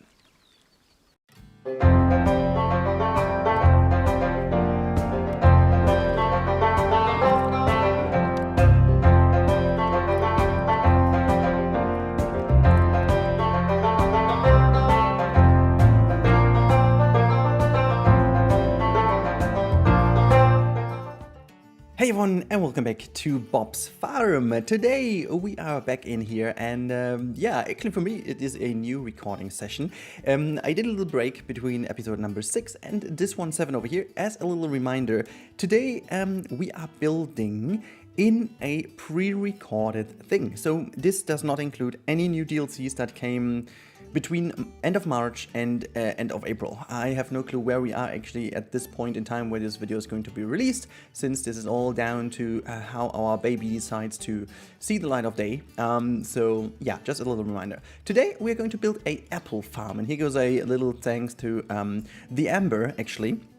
Because I asked her halfway through what she would love to see on the farm, and she answered a apple tree farm. I don't know why though, but I thought, you know, the idea is kind of cute, and so I implemented it. And today we are going to make this as a art walk farm where you can actually then you know, see these little animals walking through. So yeah, I'm trying my best to make some cool little designs here that somehow work out, I guess. And I'm quite happy with how it turned out in the end, to be honest. I wanted to make some smaller trees, some bigger trees, just different growing stages, so to say. And it ended up looking kind of neat. So not gonna lie, this was working out better than I thought. Even though I used some funny things over here, as I was not really thinking that this could work out, but apparently it did, and it just kind of gives the right feeling to it, I guess. But yeah, so I really hope you guys still enjoy this series. It would mean actually a world to me if you could comment down below to get these videos a little bit of traction. Just repeatedly telling me what you love about the series, what you would just love to see in the future, what's your favorite animal so far, or like habitat in here, and all these kind of things. Or just give me a joke, your best, most favorite dad joke. As I'm a dad now, you can. This is actually a cool thing. Tell me your best dad joke. That's a good thing for today's episode. So yeah, if you have a dad joke, let me know in the comments down below. I will need them, a lot of them, you know. But yeah, so we are here today spending our time building, as I said, the apple farm. As always, you will have a little bit of a real-time part at the end of this episode. And yeah, so just to fill in the time, because there's actually not that much more to say about the apple tree farm. You will see the end result later on, and the habitat creation for the animals was a little bit of a tricky thing. I'm going to show this to you in the real-time part as well, but it all turned out to be looking great. But I just wanted to really quickly now tell you guys, it is now about 2 to 3 weeks towards where I will become dad, I guess. So as I said, this is all pre-recorded in February and beginning of March, just making sure that everything is set for you guys, and I don't need to care about any of this during the first couple of weeks with the baby. I'm still very proud that I got this done, and if you're watching this video, I most likely have done it. The only thing I won't do is the final tour. This is going to be happening when I'm back, and maybe, who knows what the next DLC will be like, so maybe it makes sense to incorporate that into here. So that will be a fun challenge, if this is going to happen or not. So we'll see about that. But other than this, I am still very happy that I got this done. And again, the reminder, the episodes are always on Wednesdays and on Saturdays, all pretty much scheduled for you in a course of 6 weeks. And yeah, so you will be able to enjoy this. Now, just as I said, I'm starting to be more and more excited about what is going on in the next couple of weeks in my life. So many things will change. There's also going to be huge changes to the channel and to other things, but potentially you will have known already by the time. I will potentially have done this still before I leave. So I will also change my job rather soon. This will also have effects on the channel because I first of all have to find the groove, you know, with the new job and everything like that. The good thing is I agreed with them already on continuing the YouTube channel, so that's all set, which is pretty damn cool, gotta say. This is you know, nothing normal, I should say, but I always had very much luck with my employers, and so that is definitely a cool thing that they supported. And yeah, we will continue growing this whole thing, and I really hope that with Prehistoric Kingdom, which might have appeared on this channel by now as well, and some other games in the future, we might be growing this whole thing a bit more. And with our move to Gilded, I have already started to make the community hub a little bit more integrated. I want to move away from too many different elements for you and just make it, you know, a one-stop thing. So we have the YouTube channel, we've got Gilded, and then everything else is happening in there, you know, so that you always know where things are going to happen. Of course, I've got an Instagram channel. Of course, I've got a Twitter. You can follow all of them. I'm active on these too. But, you know, for you, there should be a very clear indicator of where stuff is going to happen. And the cool bit about Gilded, as you have maybe already found out, is you can actually create your own schedule. You can join my videos I'm planning, so I will have everything planned. You can join them, and then you get a reminder of the video that is going to be uploaded. And that's pretty cool though. You don't need pings on YouTube, you don't need anything else. You just need to be there, just check it once a day or whatever, and then you get a ping, oh, there's a new video, you can check it out. Mega, very cool automated XP system, and you've seen the video about it, so I'm just way too overhyped with this thing. It's really good though. But yeah, so I will now leave you guys alone a little bit with the music, and then we will be back with the real-time part about 12-ish minutes into today's video, and I will talk you through what we have built. That makes things a little bit easier, and yeah, so talk to you then, and enjoy the rest of the time-lapse.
Alright, so here we are in the real-time part, and you can see this is the apple tree farm finished. And you can see already a little artwork running around over here, so this is kind of fun. This little dude is enjoying its little walk here through our apple tree farm, and as I said, it looks kind of cool with all the copy-paste trick. It doesn't even look too repetitive if you look in here.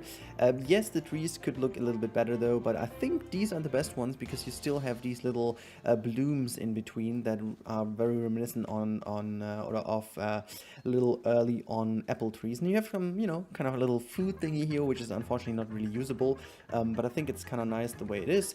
They have their little shelter here in the middle. They most likely go here really to sleep, but sometimes they just use it to go through because this is where they have their drink.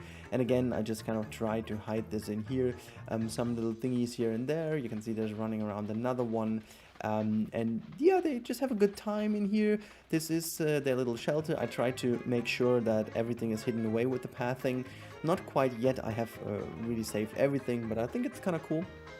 You have this artwork over here, getting some food out of here. Look at that little tongue. Yum, yum, yum, yum, yum, yum. You get some little tasty stuff out of here, right? Oh, look at that. I barely saw the tongue this way, to be honest. It's so cool. I also love it from the anteater when they do it with their little long sticky tongue. Look, it's so friendly. Looking so friendly over here.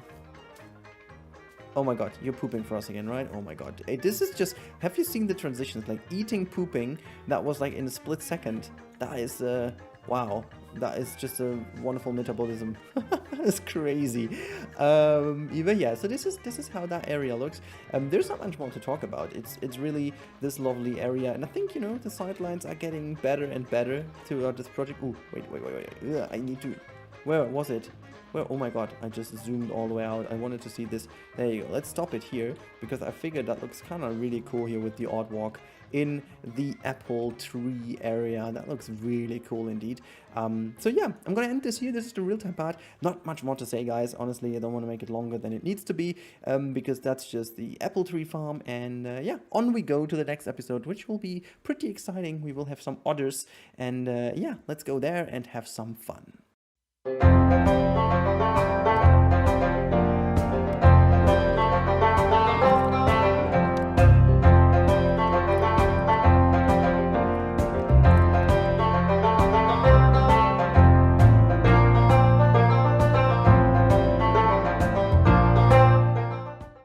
Hello and welcome back to Bob's Farm. Welcome back to the next episode in our little pet farm project. Today it is about the Otter River, or the other river. This is going to be fun because we didn't really have any aquatic or like water dwelling animals in this build so far, and this is also the only animal that is not technically a pet animal. This is basically a animal that is just living in the area, and you can see it while going through this entire area over here. You can see I also created a new wall design, which I haven't tested before, and that was like a little bit of a coincidence. I took the wrong piece from the menu, and then you can see I figured that this kind of brick texture looks phenomenal, and I continued using that. I will definitely use this in the future more because that looks cool, and it's not that many pieces because each of these pieces, as you've seen that are used, already has 4 nubsies, or little nubs, as you can see. So the overall thing is containing way less pieces than if you would do it with the more classical method on using a single piece to create these kind of brick textures, which is cool. It saves a little bit of pieces, and at the same time it looks as good as the normal one, so that's kind of cool. And yeah, we're doing this little water wheel mill thingy here as something that the farm has utilized, and this is where the otters kind of found their little home, which they made into their own home. And I'm quite happy with the building. It's rather simple. It's nothing fancy, nothing special, but I love the approach of this entire project to be a little bit more focused on making the atmosphere work and making this overall farm work, rather than spending too much time on building crazy detailed builds. I know this is, you know, of course, I'm gonna be honest here with you, this was also a time thing, you know. If I would have built this in the same style as Yosemite, for example, there was no chance to be able to prepare that next to my job, next to my normal YouTube stuff, next to streaming, next to everything, and keep that a secret for like over 3.5 months. That was no way I could have done this, and so I was, you know, I was forced to be a bit more efficient in building. And that was a fun challenge, not gonna lie, that was really cool. It created some new building techniques for me that I was trying to really emulate the building style by not using too many pieces and yet make it look good from a certain distance and from a certain position. And I think I succeeded for most of the parts, but it was fun. It was really fun to find out new ways of doing it, using copy-paste techniques that we always use, and just get a lot more efficient in the game. I think I will have to definitely do a tutorial on this. Maybe I will have this already done before this video is going to be released, because I think efficiency is something that people really moan about a lot in these Planet games, that they think it's sucking too much time, which it does. I'm not trying to sell you something that is not true. They do actually take a lot of time. However, you can save a lot of time if you do things right. So efficient building in this game is very important, and there are a lot of little tricks and tips and techniques to improve the overall speed of your builds, and this is really by utilizing some copy-paste things and just the grid where it works, and just some generic tips and tricks that make building a lot more easy. However, it most likely requires a bit of planning ahead, but that's fine. So you can see this is basically the main design of the mill, the water mill that is in here, and obviously what we will do then is a whole bunch of terraforming and making sure to use elephant grass to get the to get all the limitations of the habitat right, to make it still look natural rather than technically in a habitat. So I struggled a lot to find the real space to put some things in to make it look really good, and so at the end I decided to make the entrance to this habitat at the same time the entrance to the mill, because that was the only way I could squeeze that in order to make it look good and also look realistic. Excuse me, it's still the pollen allergy that is crazily hurting my voice, but I talked too much about it, so let's not talk about that anymore. So yeah, it's the build over here was a lot of fun, and also I just want to mention, during the whole production of this entire project, I listened to an audiobook, and for the German friends over here, I listened to Quality Land 2.0. I'm not sure if there's a English version of Quality Land 1.0 already out there. I know that the Kangaroo Chronicles are already available in English, but I'm not sure if Quality Land is available. If so, I can only highly recommend that. I just wanted to bring that in real quick, because that is one of the most funny yet educating audiobooks I've ever heard. So just in a nutshell, Quality Land is a future country that is basically led by a government that is the Innovation Party, and the other one is the Progress Party. So basically these two parties are ruling the world, and the world is basically everything is actually ruled by Amazon and by Facebook and by Tinder and so on, only that these are called differently in the book. But it's rather fun. It's like you have a person that is a mental coach for robots, because the robots have feelings and so they have depressions, and he's basically a doctor for depressed and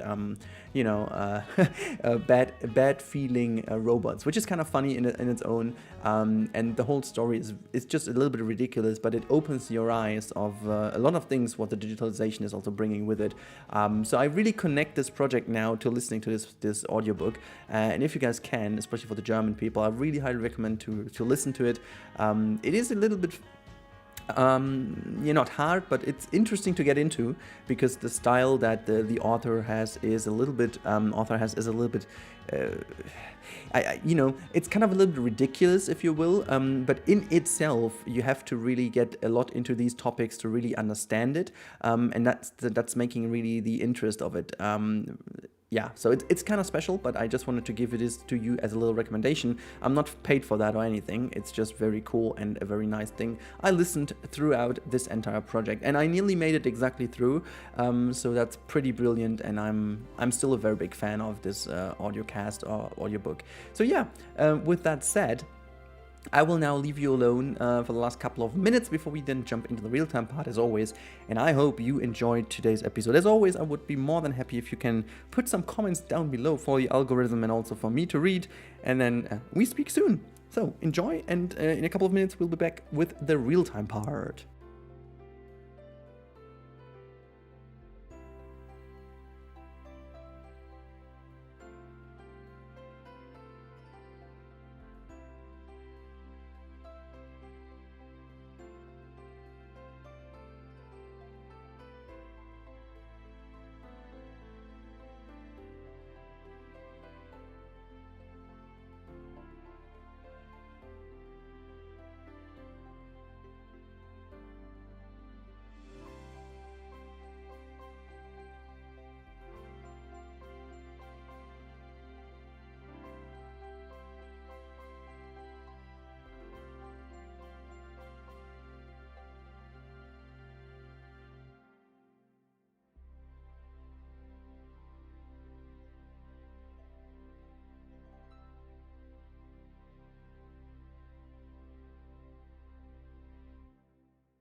All right, welcome in the real-time part, guys. Here we are in the 8th episode, and this is the 8th overview we have so far. And this is the little otter area in which our otters are living, and we have to say that there are a little bit of a few things have been changed.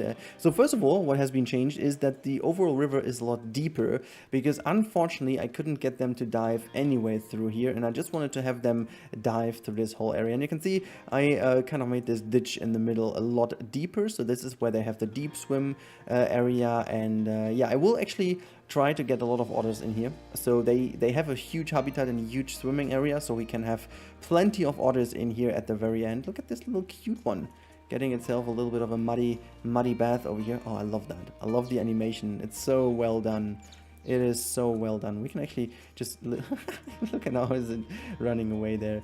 Oh boy, I love that. So this is a very nice little river area here, with the otters living in it. And yeah, it's separated by all these different areas. We can see this is where the peafowls roam around. This is our wine area, and then on this area we have the otters, which I'm quite happy about. So yeah, that's been it for the real quick real-time overview. There's really not that much to talk about. Yeah, I mean, I made this a little bit nicer here to the sides. I put all the elephant grass in so that they can't escape. So you can see this all sticking out. This will be beautified in the future, putting some bushes and stuff on top of it, so you don't really see that anymore. Most likely will happen in the last episode, I guess. And yeah, there was someone throwing that little box over, kind of a couple of boxes in there. But yeah, just all over the place. This is very nice, and I really hope you guys enjoyed this little quick overview. There's not so much to talk about, but yeah, I'm a big fan, because this is the next bigger entry in here. And next episode will be a little bit overall overview, and then we see each other in the 10th episode with some more cool building. So enjoy.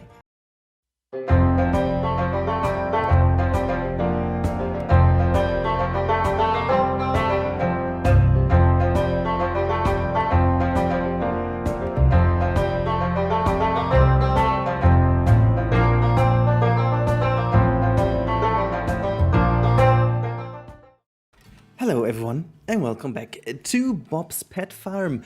Today with an episode from the future, so to say. This is episode number 9. However, I'm recording that pretty, close in time, and this is for a reason. I always left this episode open simply to have some mods in here. So as you can see, this is also called the barn or the farm modification episode.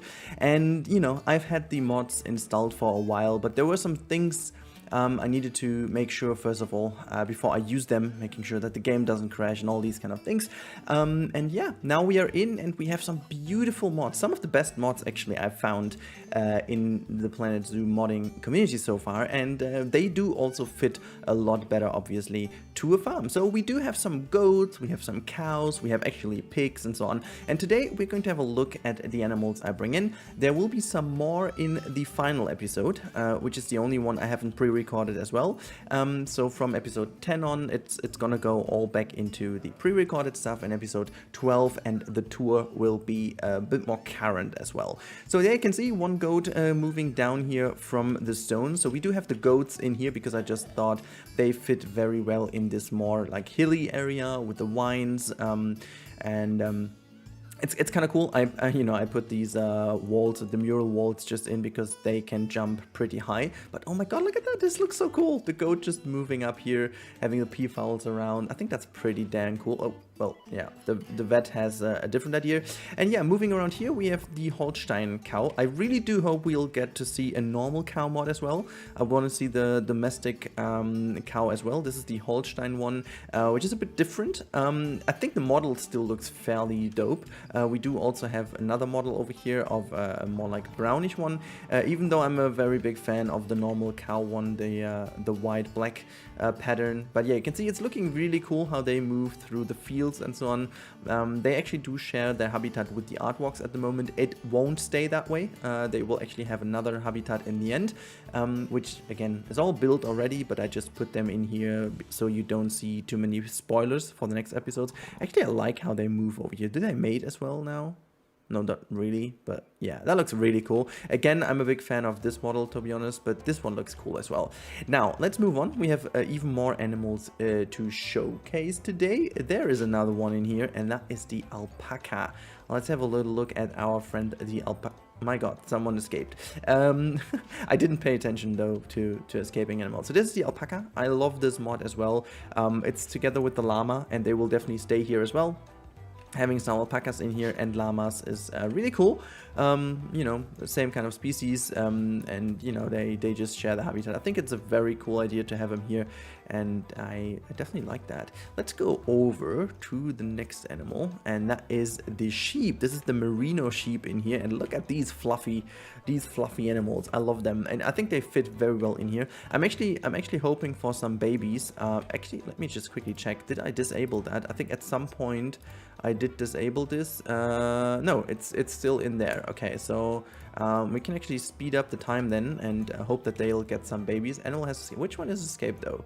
Oh, the artwork. Oh, it's a baby artwork which can fit. Oh, well, that's a problem, but I'm not gonna take care of that one right now. We are just first of all looking into the sheeps. I want to see some baby sheeps at some point. Is there already someone pregnant? I left them in already. No, that's not. This is not. No one is pregnant over here. Oh, that's a pity.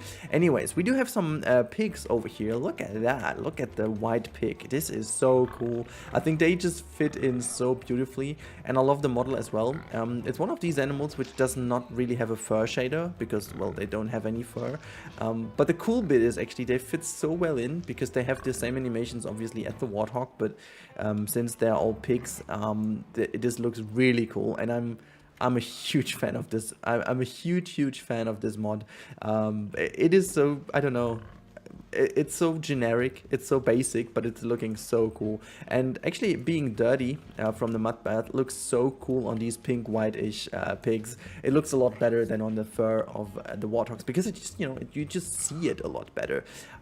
So that's the idea, and oh my god, it just looks so much cooler now to have these animals on a farm, and we definitely do go for some more in the future as well. You can see some stuff over here. Actually, let's have a little look before we look at the other animals. This is all the blueprint stuff I was using. This is for the apple trees, and I know they do look different, but I went for a different appeal of them. I just like the appeal we went for a lot more.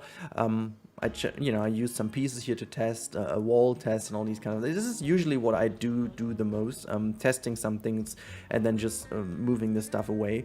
I think you always, oh, the interior isn't done in this save. Okay, well, I've done the interior later on, but it's not done yet. Okay, well, then let's move on.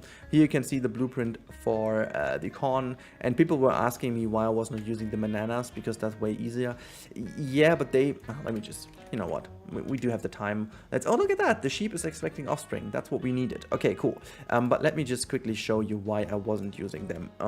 Banana, there you go. They are just too big. They were just too big for me. I mean, I could have just, you know, rotated them this way, but they were just like this tiny bit. Oh, the pig is mating as well. Good stuff. Okay, we're gonna see some babies. That's awesome. They were just too big, so I was just using the smaller ones. And there's one more animal I put in here, and that's also one of my favorite additions, and that is the... I'm not sure if that's just the baby. Now this is a bit complicated because we do have different ones. There you go. This is now, let me just pause the game. Also, Nick made this mod, really cool stuff. I do include the links to the mods on Nexus Mod, so you can see who made them, and you know, so that you can see where the credit deserves. And this is a North American river otter, and that's pretty cool. Let me just see if there is a normal giant otter around, so I can show you the differences. Where are my friends, the giant otters? Hello, where are you? Let me just have a little glimpse. Are they all in the water? Nope. Oh, they're all over here. Oh, wait, we don't even need to wait. They are just by... I love this big fish over here. So you can actually see the differences in here. So that is a North American river otter, and that is a giant otter. So you can see the differences in size. They are pretty significant. And you can see the difference in the model as well. There's also some kind of, very noticeable difference. So what you can see over here, the tail is pretty much a different one. The face looks obviously a lot cuter on this one, while it's a bit more derpy on that one. You can also see a huge difference in how big and long the tail is, and the shaping of it. And also you can see that the feet, let me just show you over here, they are a lot different on this one because they're like shorter and having a bit more like these swimming skin in between. So that's kind of cool, and I really do like, I mean, this has a skin as well, it's just larger, but mostly the differences go to the head portion of as well, so that makes a lot of sense. Look at that, the cow is also mating. You are dancing, wiggling, wiggle, wiggle, wiggle. So that's pretty cool. We have all these mods in here. You've seen most of them obviously from the screenshot as well. The only thing, the only thing I still hope is, I mean, if you look at the size of, I think that's a giant otter baby. I haven't seen a North American river otter baby, but I assume they're even smaller than those fellows over here. So one thing I really do hope, and I don't know if Frontier is going to pitch that or if we can see a mod on that. I have no idea if that's moddable or not, but I would love to see these animals having, like, if you go to the, I'm just going to show you, the deep water over here, you can see the navigatable swimmable area is with 696 square meters, exactly the same as the one for the giant otter, which should not be the same because this animal is like only half the size and should be able to dive even more in, in relation. This is because the game calculates always these 4 meters as required deep water area, and this is like a little bit of a pity, because if you were meant to make a 4-meter deep water for the giant otter, that looks pretty okay because the animal is quite big and it's fine. But if you do make this for our friend here, the North American river otter, that's like humongous. This is insanely big. Let me just show you this real quick. We do have the time, okay? I'm gonna show you because it is really, really significant. To showcase that, let me just no, we're going to go for a color version. I haven't played for a long time, so this is where the plaster wall comes in handy. Now let's make that more pinkish in here. Apply. Go away, you are annoying me. There you go. Now we can make that really pinkish, and now we're going to make this 4-meter box for you, so you can actually see. No, that was really even wrong. And let me also have the roof portion in here as well. There you go. One deeper, and there you go. So this is basically what you would need to have at least a safe space for them to swim. Now, if we do put that in here, just as a reference, so this is the minimum required space to make them really swim.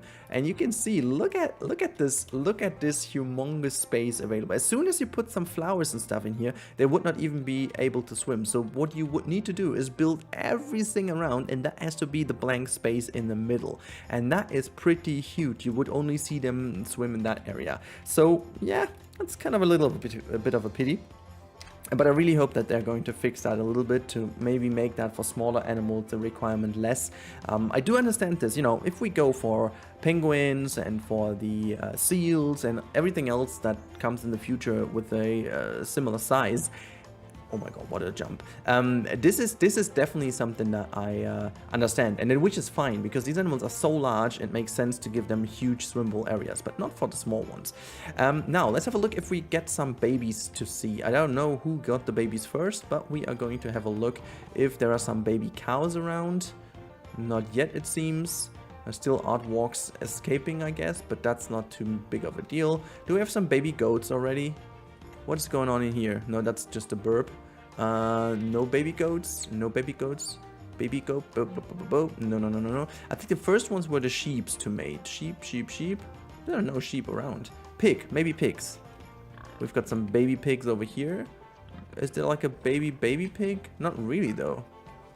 Okay, let me just have a look. We got some alpacas about to mate. Okay, but there's none of them is yet. Let me just check the animal. Maturity. There you go. We've got the Dall sheep, the llama. I've got some. Oh, these are all the ones that I had already. Sorry, that's my mistake. I made some babies already for later. So we have a common warthog, the Dall sheep. There's not really a new one, right? No, not yet. Ray. Okay, these are all the ones that I saved already, and these were already. Okay, gonna speed up, and I will come back to you guys as soon as we have the babies. All right, there we are back, and now we have all the babies available. Let's just have a little look at them. Oh my god, he took all the stuff with him. There you go. We've got some baby pigs. They are a little bit more darkish. I honestly have no idea if it's the way it is. I think it is, but something about the eyes. Oh no, are there no eyes? It looks a little bit scary. But other than that, this model looks pretty cool. Are there more babies? Yeah. Wait, why they're all taking the mud with them? I mean, it's kind of funny, but there's not a mud bath over here. That's interesting. Okay, so let's move over. I'm not sure if we have alpaca babies yet.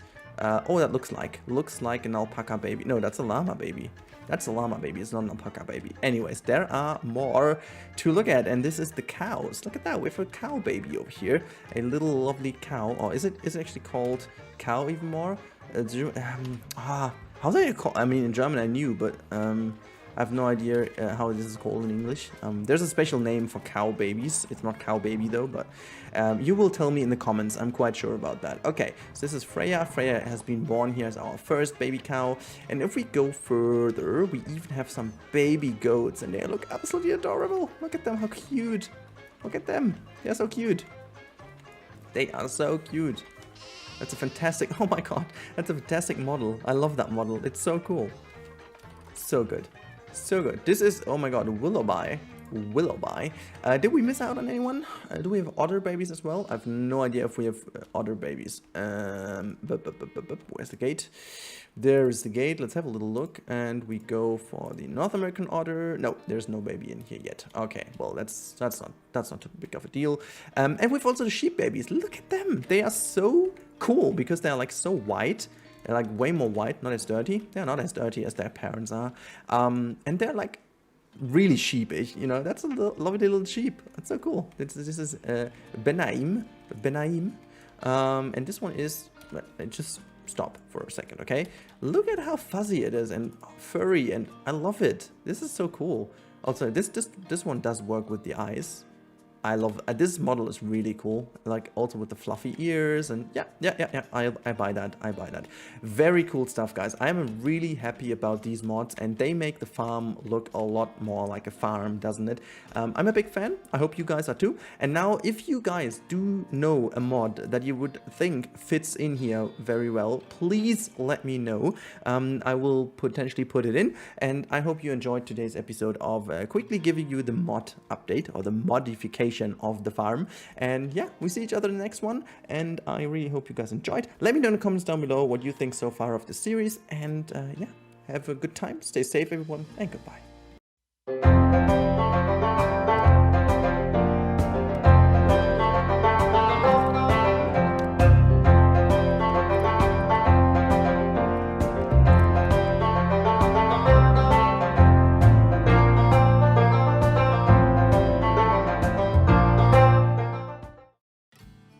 Back to Bob's Pet Farm. Welcome on in to the next episode, which is already episode number 10 of this project. And today we are going to build the bison habitat. And this is actually going to be one of my favorite ones, because the habitat is a little bit different from what we've done so far.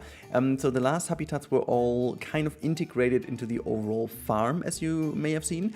However, this is today a little bit more of a open wild field, you know, and I found actually some new flowers which are not new at all, but I just kind of ignored them for the last year, and I have no idea why, but I ignored them. And it turned out that these look phenomenal to create some very nice flower-ish looking fields, and this looks really dang good. I gotta admit, this looks way better than I actually thought. Yeah, today is very special, simply because we are already in episode number 10. That means if everything was going to plan, we are already 5 weeks into me being a dad. So if this is a thing, I am quite sure that I have been on YouTube already again, and you have seen some other content as well. So again, a little reminder, this is all pre-recorded. I really still hope you guys love the project. It's running still, and you know, if I do run out of space to put out videos, I might have speeded up this project and released 3 episodes a week. I don't know. I don't know yet what future Rudy is doing.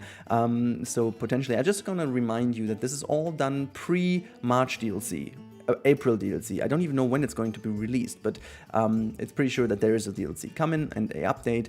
I have no clue what it does contain of. I only know that is something coming, and it is the point that I'm recording this. We have already seen the official forum post from Shante that they will shortly show us something, what they have been up to. It's kind of funny now for you to listen to it, because I'm pretty sure that we are already a couple of weeks in, and the DLC might have already been it's already, but people are bored already again, so it doesn't really matter anymore if there's new content or not.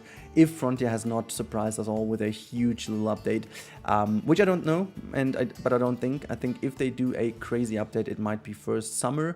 But yeah, you never know. You never know. This area over here, by the way, is a little special area. I don't know. This is a little special thing I just wanted to do at some point. So, this is just, it's very useless, but I love the fact that it is here. So it's kind of a little small, tiny canyon where you have some plants in, some rocks fallen over, and just as a little natural barrier to the habitat where the fence is ending. I love this little detail, just so you do see a little bit of it by just quickly keeping your eyes on this when you go all the way to the mill. And if not, it's just there. You know that it's there, and it's not even... it's not even too visually concerning in the entire process, but it's there, and it's something to look at and make this area look a bit more interesting than it actually would be without it. I mean, if that makes sense. And you can see I just put down a lot of fences over here that are going to be hidden away by trees. I gotta admit though, I got a little bit too efficient maybe with this. No, honestly, I could have done this all with like custom fences and so on, but it would have not added anything to the project. So again, this whole project was a little bit more about making things look good, work out very nice and so on, in a rather more efficient way to squeeze that all into the project I was planning. And I gotta admit, it does also change the view on the game for me now a little bit, and I will talk about this maybe in a tutorial, maybe in the video, but I always used to be very perfectionist when it comes to all these things in this game, to make sure that every single bit is handmade. I did not use anything from the store. I did not use anything from the in-game that is pre-made. I always needed to make it myself, and I wasn't happy until I did. Now, with this project, things changed a little bit, and I think this is down to the fact that this is Planet Zoo and not Planet Coaster. In Planet Coaster, I always had the feeling that I could make things better than I could see them elsewhere, and that was just a very personal drive. I wanted to make things better in my eyes, okay? And I'm not taking this as an objective judgment, because that's impossible. It's just my very personal subjective thing, and I kind of wanted to also have the little proud feeling of making it myself and having that as a part of my build, and I can always say this is all what I did. Things changed obviously with the TMTK. When this was released, I just did not have the time, rather the skills to do all these 3D objects, and I was happily using stuff from the store as well. And this is also where things change a little bit, because then the actual assembly becomes the real skill and becomes the real talent you have to have, rather than using those simple pieces. And as we are talking here about a zoo game where it's all about the feeling, the atmosphere, the habitats and so on, sometimes it might really not be that important to have everything done yourself. That said, you will also see some Steam Workshop elements in this series actually. I have used them at the very end in the next episode, I guess, and in episode number 12 as well. You will see these elements being used, and I will have a collection done on Steam, so in case you want to give these people a little like and a follow and give the credit to where it belongs, I have it in there. This is, by the way, the flower asset I was talking about. Look, I mean, this is kind of cool because it is so nice. I wish we could change the color of the flowers, but we couldn't. But that's okay. We can deal with this little purple, violet, bluish tint. And I squeezed some of the underwater plants in as well. They look kind of cool as grass. I remember that Haribo did this in a very excessive way. Not gonna lie, everything that Haribo does is in an excessive way, but he knows it and it's fine, He's melting computers and then he needs my help to load his project again. sent him the file where I look into the sky so that, you know, the computer is not melting away. That's kind of funny though. It's a little bit of a nice side note here to Haribo. I hope he's fine. But that was always fun. Anyhow, guys, that should be it for my talky talk through the real-time part. We'll see each other now in, the time-lapse, sorry. We'll see each other now in the real-time part in a couple of minutes. I hope you enjoyed, and we talk later.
Hey everyone, and here we are in the real-time part of the bison habitat, and oh boy, this is exactly what I said. Also, I have to correct myself. I decided to put also ostriches within here, so I thought this was a good idea to bring them all in, because I think this makes the whole habitat even better. So you can see, oh look at that, they do just like each other quite a lot here, so we get some babies. That's very nice, even with those fluffy dudes rubbing each other.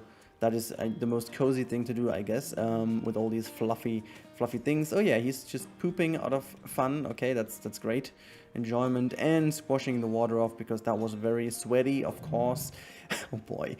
But yeah, so this is the bison habitat. I think the view from over here is just absolutely gorgeous. And this is what I meant. She's running now over to the otters, and you can see how nice this little mill is now integrated in the back part of this area. We have a few, chests and stuff that I created to just block this area off to make it a bit more realistic. That's the little canyon I was talking about. Just in the end, you don't notice it until you notice it. It's just really nice in here.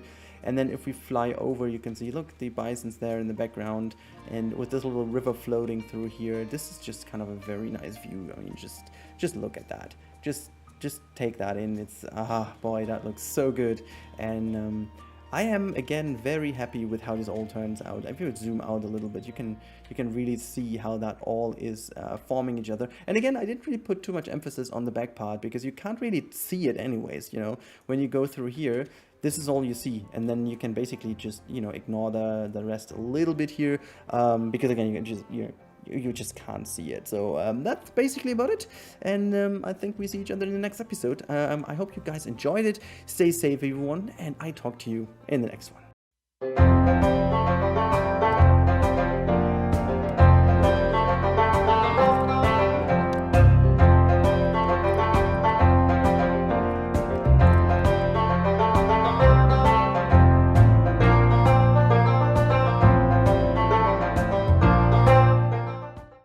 Hey everyone, and welcome back to Bob's Pet Farm. Today, episode number 11, which is the second last one. And then we are done at least with the pre-recorded stuff, because as I've said, the final tour will be done when I'm back. And maybe I have to integrate some other stuff, who knows. But today we are going to build a wonderful little high barn and a playground right next to it. Which is kind of cool because, I'm not gonna lie, this was something where I started to use some elements from the workshop, and I will continue using elements from the workshop for the last two episodes.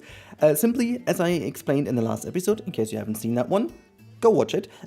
We did discuss about the fact that, my approach on on not doing everything myself changed a little bit, because I used to do everything myself, like every single thing, but then again, sometimes it's just not really necessary, because there are so many talented people out there, and it just doesn't make any sense to build something else yourself, because you'd rather make it better. Yeah, there is no chance you make it better if they have done already a perfect job. So why not use these things, right? They are there, and I think again the talent is really in the assembly. And again, you will find the link to the collection I used in the description down below, so credit where credit belongs. And if I forget this, because this is all pre-recorded, as as I mentioned now in every episode, because me becoming dead and so on and so forth, not being sure when I'll be back and blah blah blah, so please bear with me if I forgot. Mention this in the comments if I forgot this, and I'm gonna provide you with the link so that the credit goes where the credit belongs.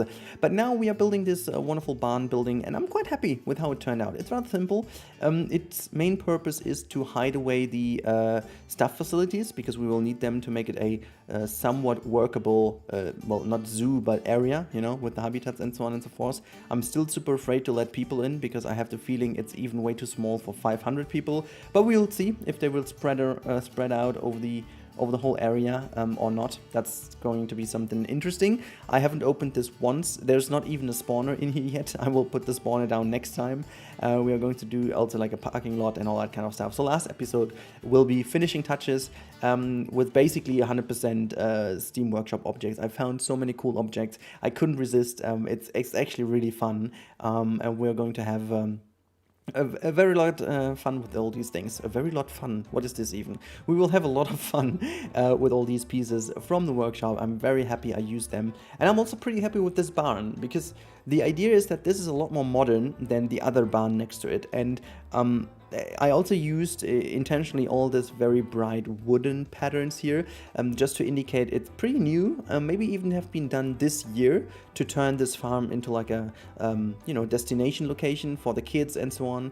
So that is the main idea about this whole thing, and hence I am very happy that this was possible with all these wooden bright pieces. It doesn't look as weathered yet. I changed a few little tints of the what is this, beige wooden color, so that you at least have a little bit of a weathering effect already, but it's almost not even a single winter has been passed since this has been built. That was a little bit the idea behind this barn, so that was pretty new, to store all the hay and stuff, and make sure this is a fun little area for the kids. And yeah, that was the main idea behind this building, in case you guys were interested or curious to know why. And also I'm quite happy with the enrichment piece I later on use in here to emulate a little crane thingy, to bring the, which makes not too much sense, to be honest. Like, realistically wise, it's kind of dumb, because there is no opening to bring the high up in the higher spot, so I should have opened that,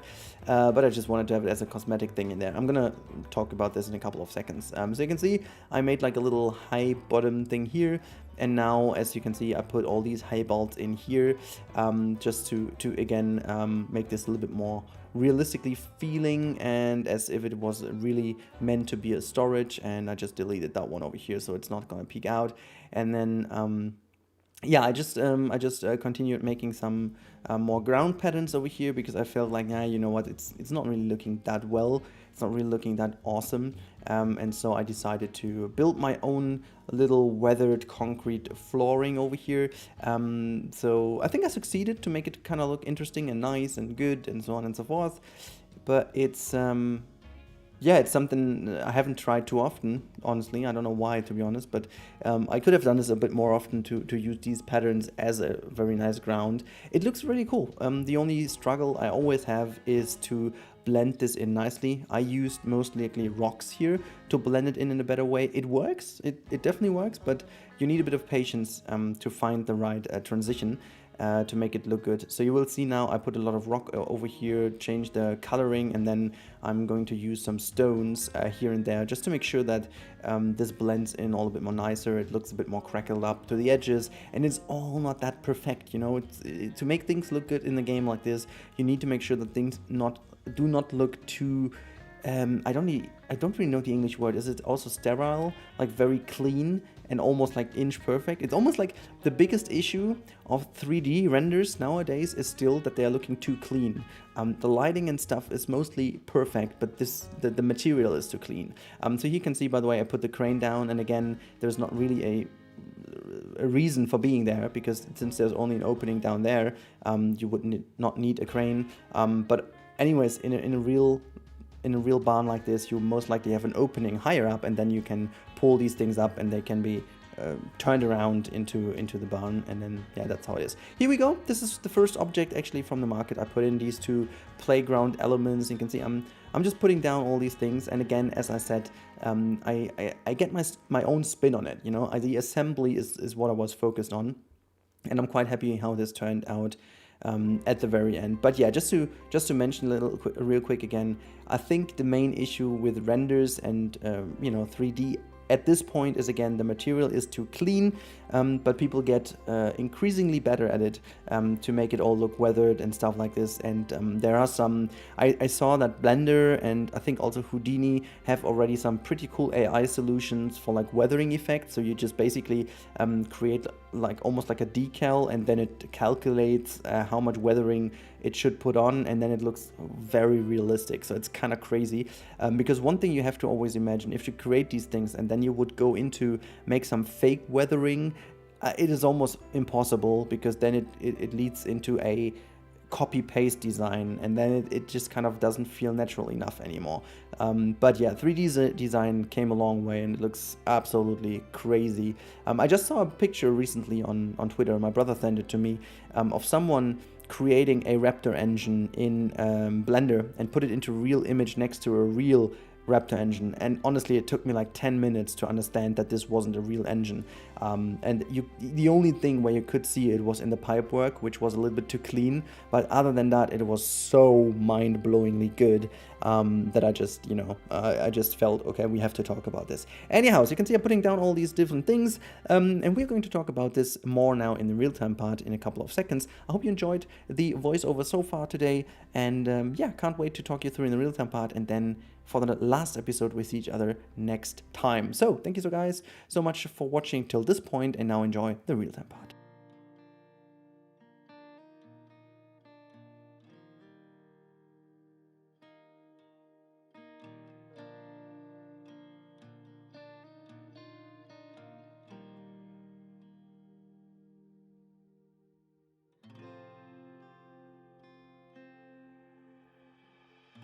Alright, ladies and gentlemen, welcome into the real-time part, or welcome to the real-time part, I should say, of episode number 11. So the second last episode, as we have talked through. And you can see this is the entire overview so far. And here are some very beautiful workshop elements that I've used. So you can see this little wind wheel.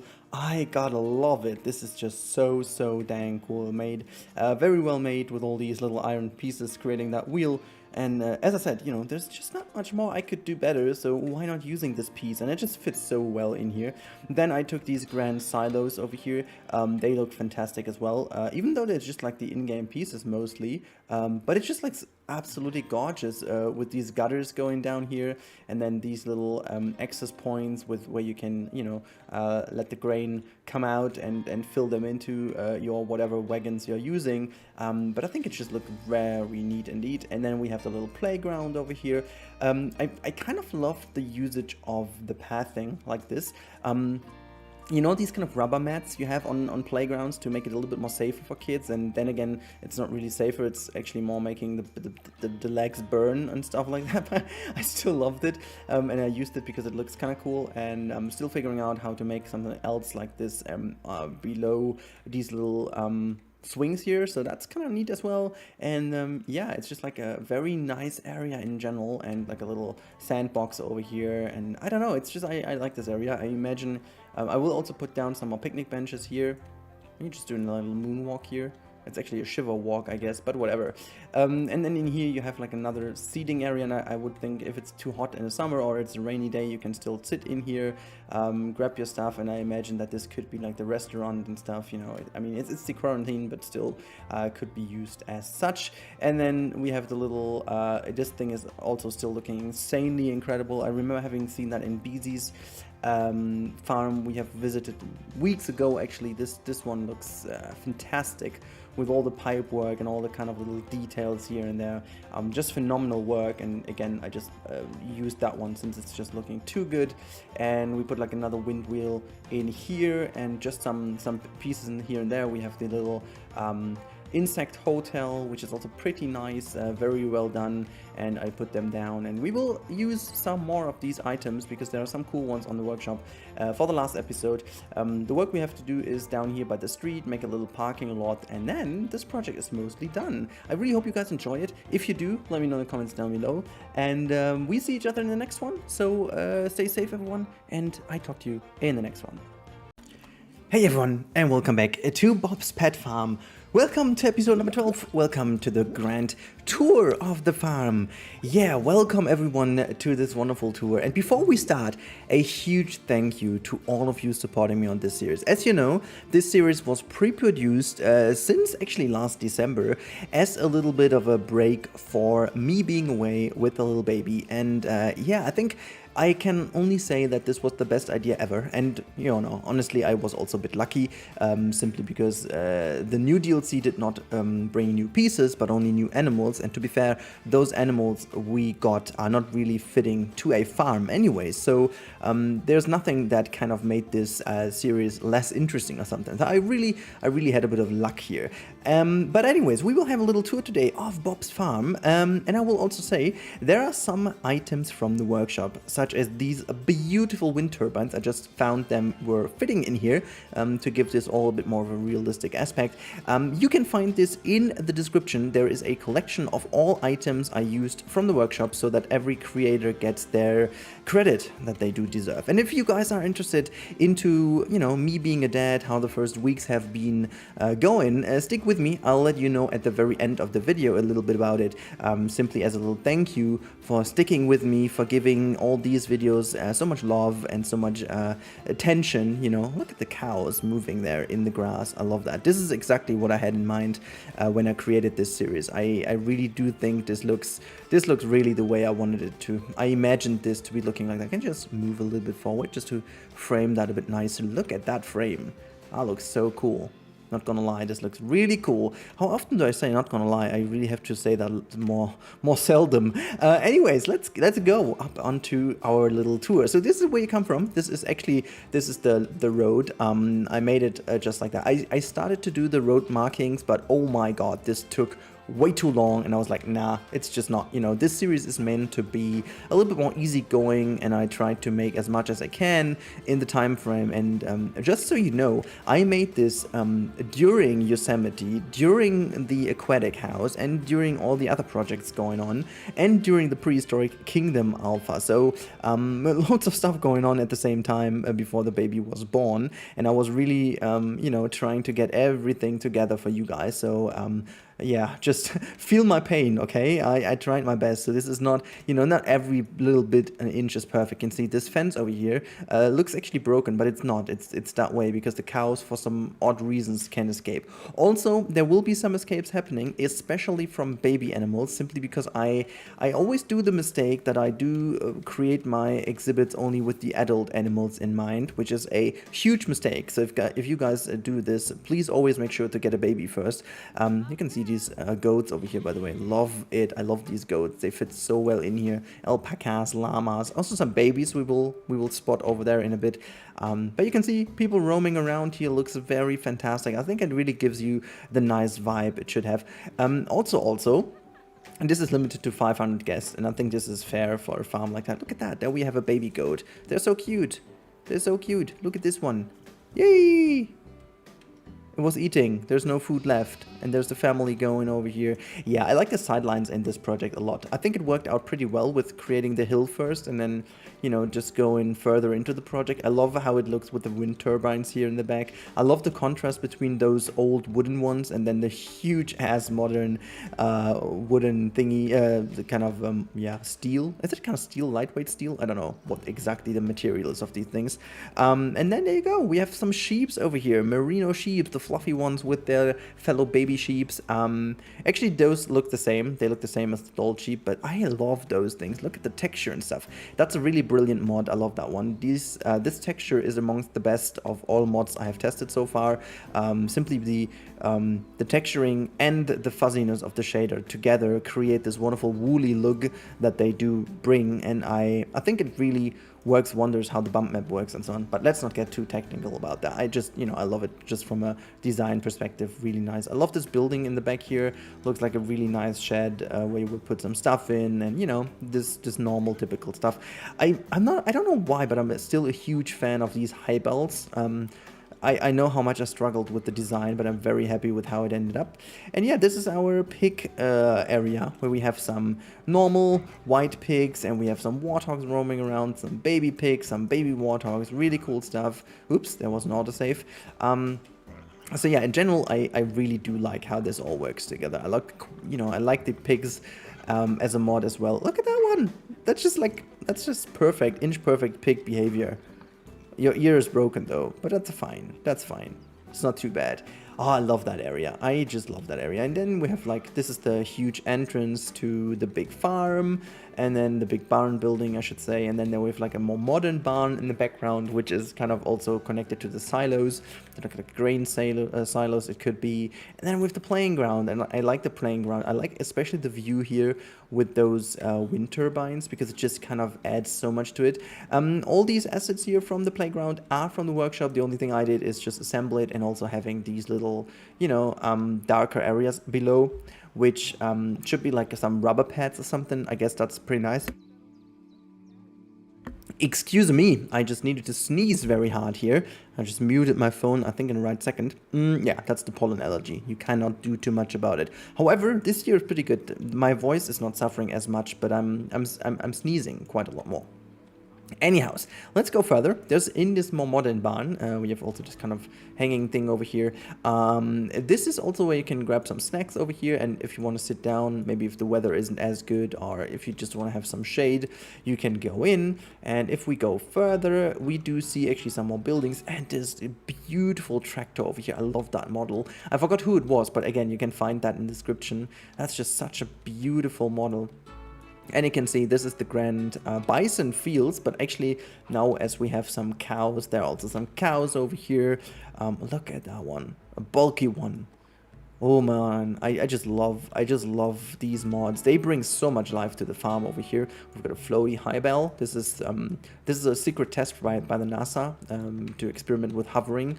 It's working pretty fine by now. And then we have those incredible things. I think they fit so well in here, these insect hotels, also from the workshop. And I tried making my own ones, but then I was like, you know, they are just so good. You can't really get them much smaller than that. The size of it is already pretty dang neat, and so yeah. Oh, look at that, there's also an otter lying in the background in front of their barrels thingies. Looks so cool. Speaking about otters, let's just run over here into the otter area. Look at them, they're just lying here in front of us. They have some stinky fish around them. Oh my god, look at them cuties here. But no one is swimming. Isn't there anyone swimming in the water? If they had babies, the babies did escape. I'm quite sure about that. Let's have a little look over here where the spinning wheel is. Is there anyone in the water? Anyone down here? Nopedy nope. Okay, let's go back to our actual track. We also have ostriches here, by the way, in case I forgot to say that. Look at the views. I just love that. This is just looking so dang cool with the people here, and you know, just those views are just so cool. Also like with the tractor over there, and yeah, I'm a big fan of the views. I'm a big fan of those views. Not going to lie, sorry. Oh man, you know, I need another catchphrase for that one. I'm pretty honest about this. This is, it looks good. It looks really good. Also, a little mistake here. I kept that open for the airflow. So, oh gosh. This one over here, I love also how the people come out of this cornfield. You know, this is just also so much reminiscent of like an actual corn maze or something. I really do like that little bit here. Let's go through and just follow that road. And then we can see on the other side there are also the wine, little wine hills, and you've got some peafowls over there. This is again connected to the otter habitat. Oh, look at that! There's a baby. There's a baby in the background jumping into the water in a bit. Yay! Getting for some swimmies. Okay, cool. Let's continue this way. I gotta have to be a bit more careful over here because we have all the elephant grass, which does elevate me. Oh, look at that! There's also an otter. Come swimming by over here. Let's go over, and oh my goodness, look at that. Look at this view here with the sun coming down. Oh boy, that looks so cool. With the people looking over there, having... Oh gosh, this looks all so good. While we hear some more escapes happening in the background. Honestly, I couldn't care less. This is like a farm. They can roam around free if they want.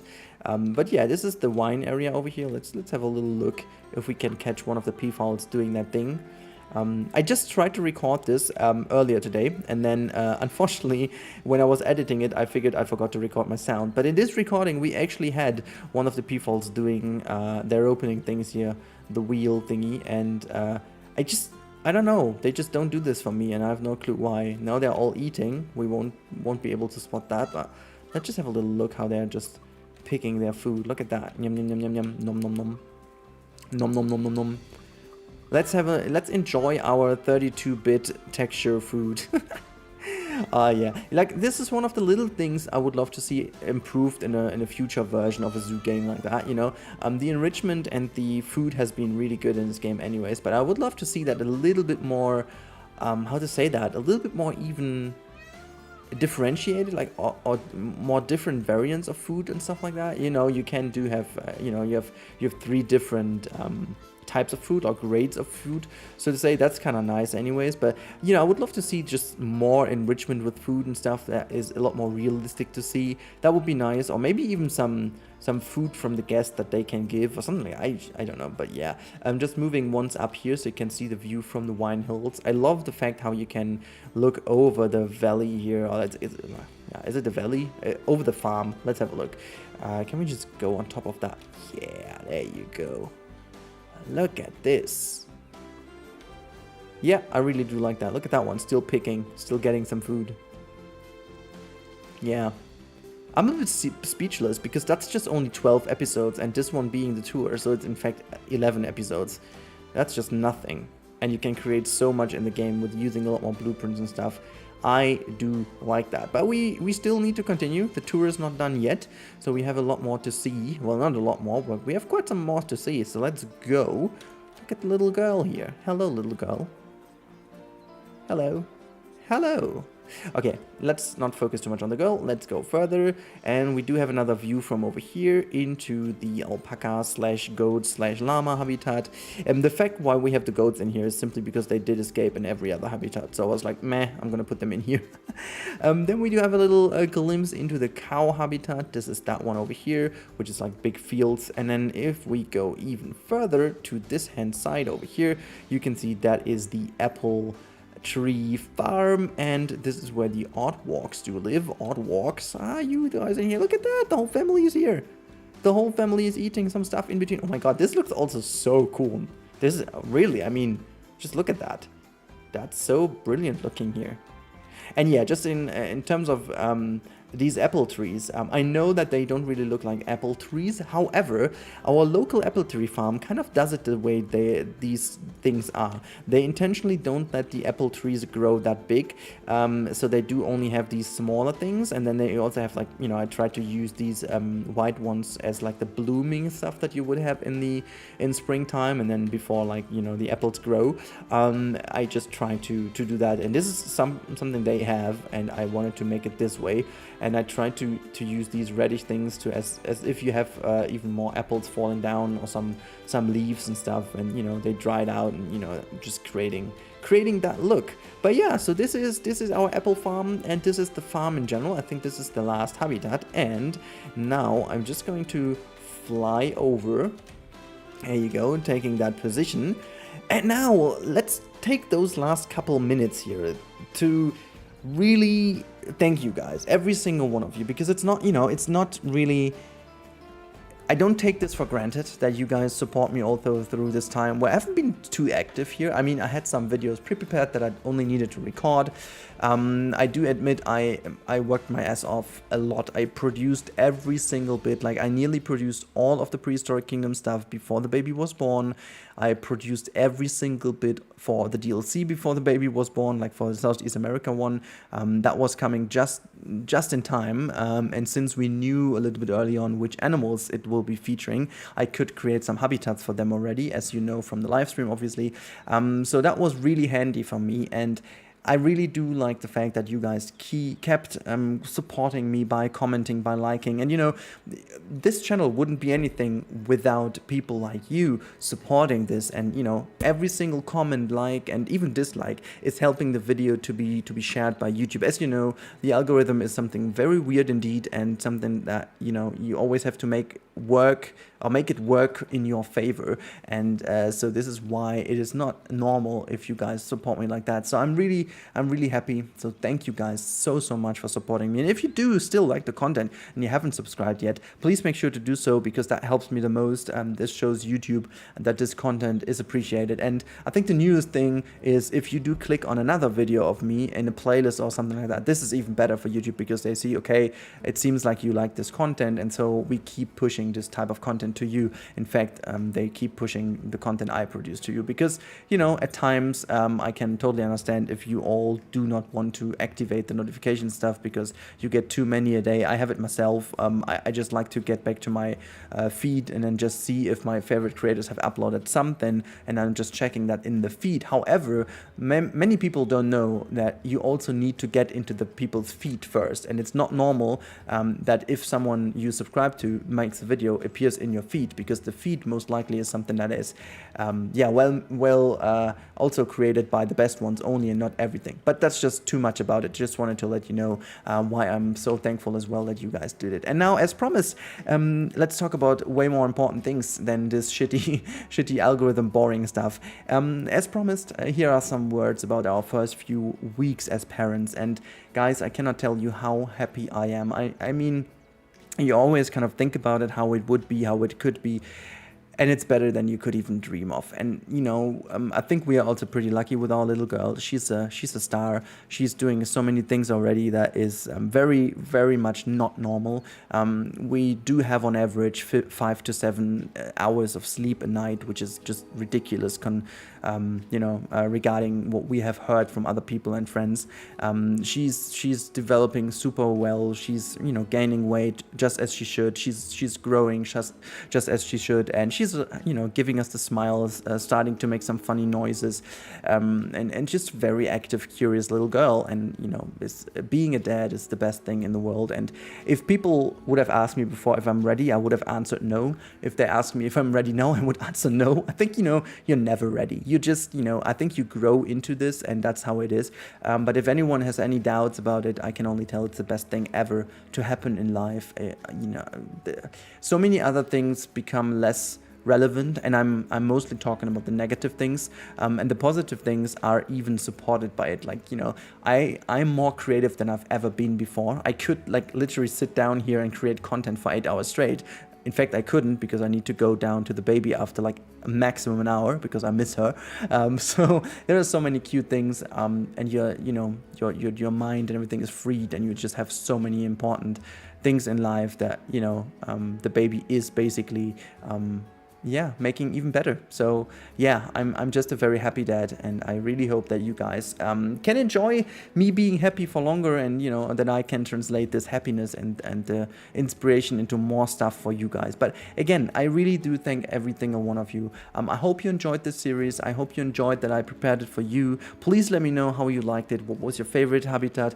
What's your favorite modded animal in here? And also, if you have babies or if you have kids, how are you feeling, or how was your feeling in the first couple of weeks? That will be very interesting to know, and I really hope that every one of you is doing good. And stay safe, everyone.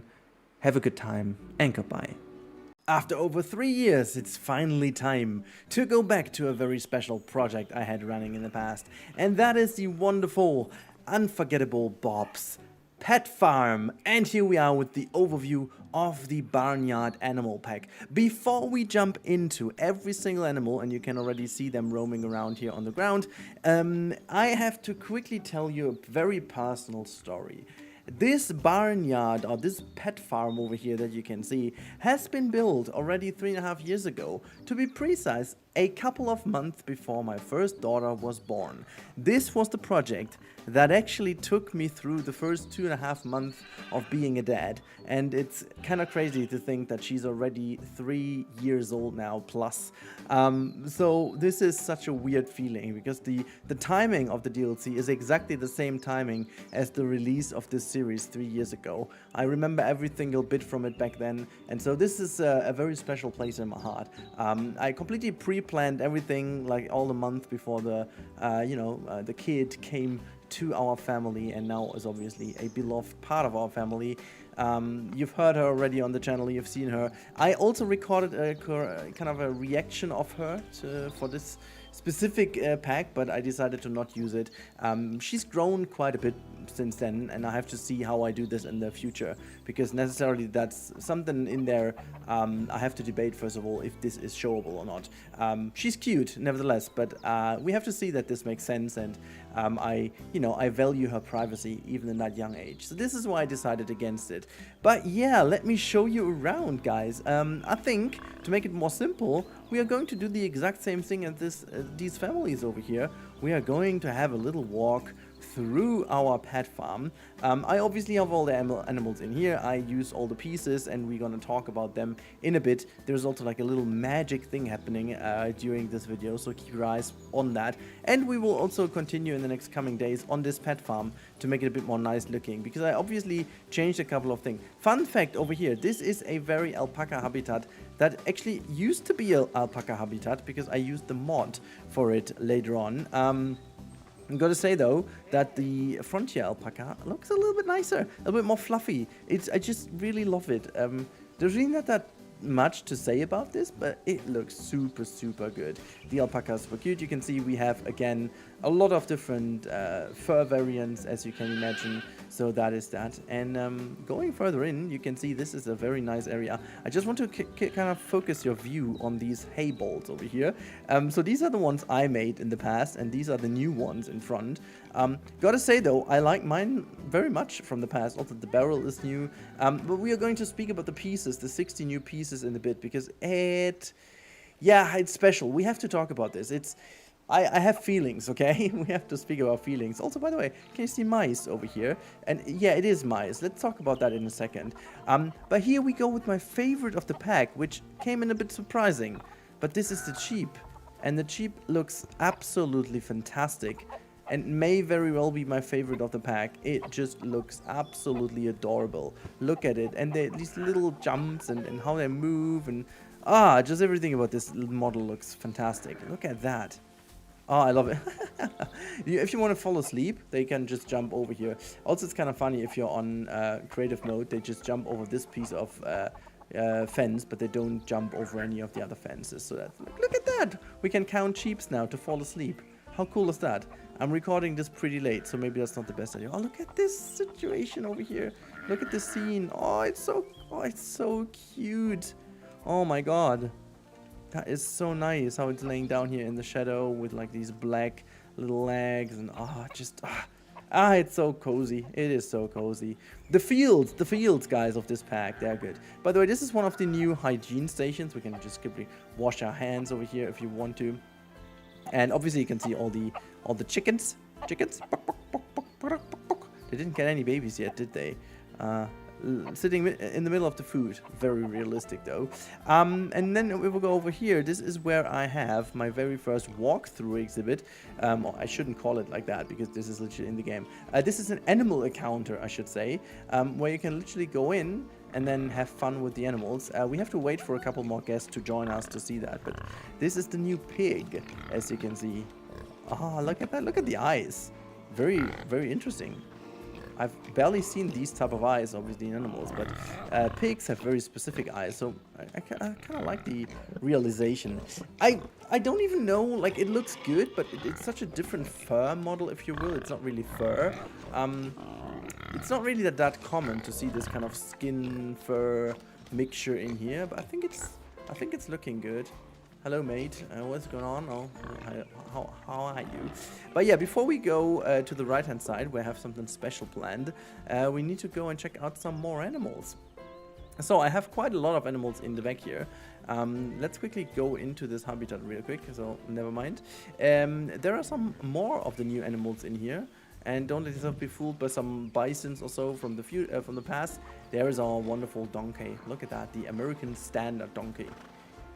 Comes in a couple of variants, fur variants, as you can imagine. There's also an albino one. I still have Planet Zoo Plus installed. This is why I have a bit more of a higher likeliness of, you know, a different skin variants. But just to showcase these animals, I think it's very fair, you know. Look at that. Are you pooping for us? Because that's literally something we need. What are you doing? Are you good? You good? You've got some scratches, don't you? Are you going to... Oh, look at that. You're tired. Oh my god. But this is some very new animation.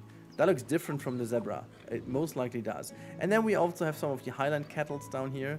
We can also see them somewhere else, but we are going to get there in a second. Let's see if we can see some in action. Oh yeah, down here there are some. Look, this is looking fantastic, doesn't it? They are so cute. They are smaller than I thought, but they are looking very good. Look at the donkey in the back. I feel almost like Frontier has done some newer animations on these. They're not fully copy-paste, so I really do like that. Are you good? That doesn't look like safe drinking. Anyhow, we are going to check out some more. Oh, look at that one. That one is looking lovely. With all these dots and so on. Ah, that looks so cool. Looks a little bit like with Pippi Langstrumpf, if you know that girl. Ah, look at that. It's like Klein Onkel. I don't know. Which is Little Uncle. I don't know if you guys know this series. It's kind of a European thing, but whatever. Tell me in the comments if you like. Was that from Lindström? I think it was, right? I'm just gonna go through here. Pippi Langstrumpf. Floating tree. This is very magic over here. This is not the magic I was talking about. Hello, little otter, but we have otter things to do. There we go. This is the Alpine Goat. Look at this one. Very cute. Very cute. But we also have a lot of different variants of this one, as you can tell. Look at this. Ah, it is so cute. I like them so much. You're bigger than the other one, aren't you? My daughter also looks a lot of Heidi. I am very sure that you guys know Heidi, or at least most of you guys. She's obsessed with Heidi. We also had her 3rd birthday party, all done in a Heidi theme. And obviously in Heidi, there's a lot going on with these alpine goats, where Heidi's best friend is the Geisengeneral, who's the little guy to take care of the Geissens, which basically Geissens mean goats. In Austrian, I guess it is. I mean, it's also a type of German, but it's Austrian language, I guess, at the end of the day. But yeah, they're looking very nice. I like them. I also like them with the little beard down here. Nicely animated. Just in general, they are looking good. And I put them in the fields here together with the other ones because it's like a bit more hilly, something where they would be. But the animations, I couldn't figure if there are any different animations in here. I figure not, so yeah. On this side, there's nothing new. I think I didn't put any new animals in here. But this is the new mice plant, and I'm gonna show you a little picture on screen right now, how it looked before. And this field over here is saving me about, I don't know, 30 FPS by now, because the field I had before was basically the biggest FPS killer I ever produced, but yeah, and this one even looks better now. It only took the game 3.5 years to become better. Also looking at this wind turbine thingy. What a jump, mate. Wind turbine thingy. This is the in-game one. I'm not convinced. They're rather small. I thought they were bigger, and I at least was hoping for it being animated, maybe, because, I mean, see, in the back there's the water wheel, which is also animated, so that is kind of a missed opportunity in my books. But hey, I even thought this could be used as an energy source. That would have been so cool, if this is the actual energy source, like making that a facility rather than a peace, I guess. But yeah, there's one more animal, or actually one more variant of an animal I want to show you. Maybe you've seen it in the intro, but I just put a couple more of these Highland cattle down, so they are roaming around in the fields here to make it look a bit more nice. But where's Carl? I remember that one was called Carl. Down there is Carl. We also have a black variant. I like it so much. Look, there's Carl. Looks like this kind of Disney one. Oh, look at you, Carl. How are you doing? You doing good?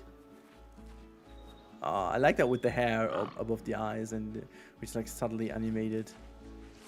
Are you getting up for us, Carl? Oh, look at that. You're showcasing now, showing off. Sweet. Okay, cool. Now, we're going to go back up to see how the animal encounters do right now, because I haven't really seen them up close. I'm just like preparing this map for a couple days now, so I'm hoping we can check out some guest animation, which is something we haven't really seen too often. So let's do that. Look, people are roaming around free now here with the piggies. Let's see what they're doing. Okay, so first things first, I want to catch some people using the hygiene station. Okay, that looks good. Okay, so they're basically COVID-19 conform right now. Oh, look at that, they're sniffing it. I'm so much put back into my hospital time, where people are like, you know, in hospital. For who of you who has been working or is working in a hospital, you get so obsessed with sanitizer, or like actually addicted. At least I got addicted. Like no joke, I really got addicted to that stuff. So afterwards I needed to get back. Let's see if they are doing something with the animals. I want to see. Where you going, girl? Is there a piggy? Oh, you're just randomly in the back there. Okay, whatever. I thought you were going to the animals. Okay. Oh, look at that one. Oh, that is so cute. He's like chilling in front of it now and holding the hands as if... Oh, that is so cute. But are they really like interacting with them? Because they're just like in front of... Oh, look at... Yeah. Oh, that is so cute. I'm just wondering if they need the right position or how that exactly works. I have some more encounters set up in the background, so we can actually in the backyard there, so we can actually see how that works. Look, let's see. Oh, look at all the three here around. Oh, look at the kid is actually doing. Oh my God, the animation of the kids, in particular, like how they go down and go up again, is fantastic. It's very, very, very well made. But I figure already looking at this. That's going to be a lot of work to make that look good. I think you have to really regulate how many people get in. You can. I'm going to show you in a second how this exactly is set up, but I wanted to check something else, and I'm very curious now to see if it works or not. I figure not, but hey, let's have a look. Okay, let's see if people... Oh, yes, they do. Oh my God, I'm a genius. I'm a genius. Now they have no excuses left, Frontier. No excuses left. Oh gosh. Okay, so guys, you are going to see something mad this week. Why am I so crazy? Okay, let me jump out. I have to do... This is live reaction, guys. I've never seen this before because I didn't have that much time to prepare. But we are in the midst of a habitat, and you can see people roaming around, but they're taking these bridges. And no, I did not put down any hidden path, though. As you know, I was doing in other projects. This is literally people walking over the set scenery, and we were already assuming, like I talked to even briefly when we were talking about how this could look, but this is the staffed traversable area. So I was figuring maybe people entering the habitat will receive the same traversable area as... Oh boy, also, by the way, look, are they... Oh my God, this is so amazing. They are actually petting them. Look, even the boulder has kind of a... Oh, yo, my God, this is so cute. Oh, I cannot. This is so much better than expected. Oh my God, look at that. I need to take a wonderful picture of that, because this is so freaking... I need these kids to rub the donkey again. Oh my God, this is so freaking awesome. I thought something would happen, but I did not believe this is so good. So that guest can actually walk over here, and we could do some experiments to how thin you can make these. But oh boy, I have ideas. My mind is exploding right now. Look, even the animals are socializing while the others are in here. Also, can we just quickly say that this may actually be my very best overview I've ever done, because we actually receive everything we need. Animals having a nice time with each other, and now look, there's some food even, and people petting the animals around. Oh, look at this dude. This looks also, honestly, we also have some glitching here and there. Okay, granted, there is some glitching but just look, this is like awesome. This is a really, really dang good animation. He's careful, he's nice, he's calm. Yeah, it's just she's glitching through here. Okay, fine. As I said, there is a bit of work to be done, I guess, to make this look good, as always in this game. But once you get this right, this is a lot more than I was expecting. Especially because there are so many different animations right now. So I'm wondering how many they did, because it feels almost like they have already 3. I wonder how the Sussex chicken looks. Anyways, you guys, you know what? I'm just gonna put some in here, and I'll be back after a little cut. All right, I just can't get over how cute this is. I mean, look at that.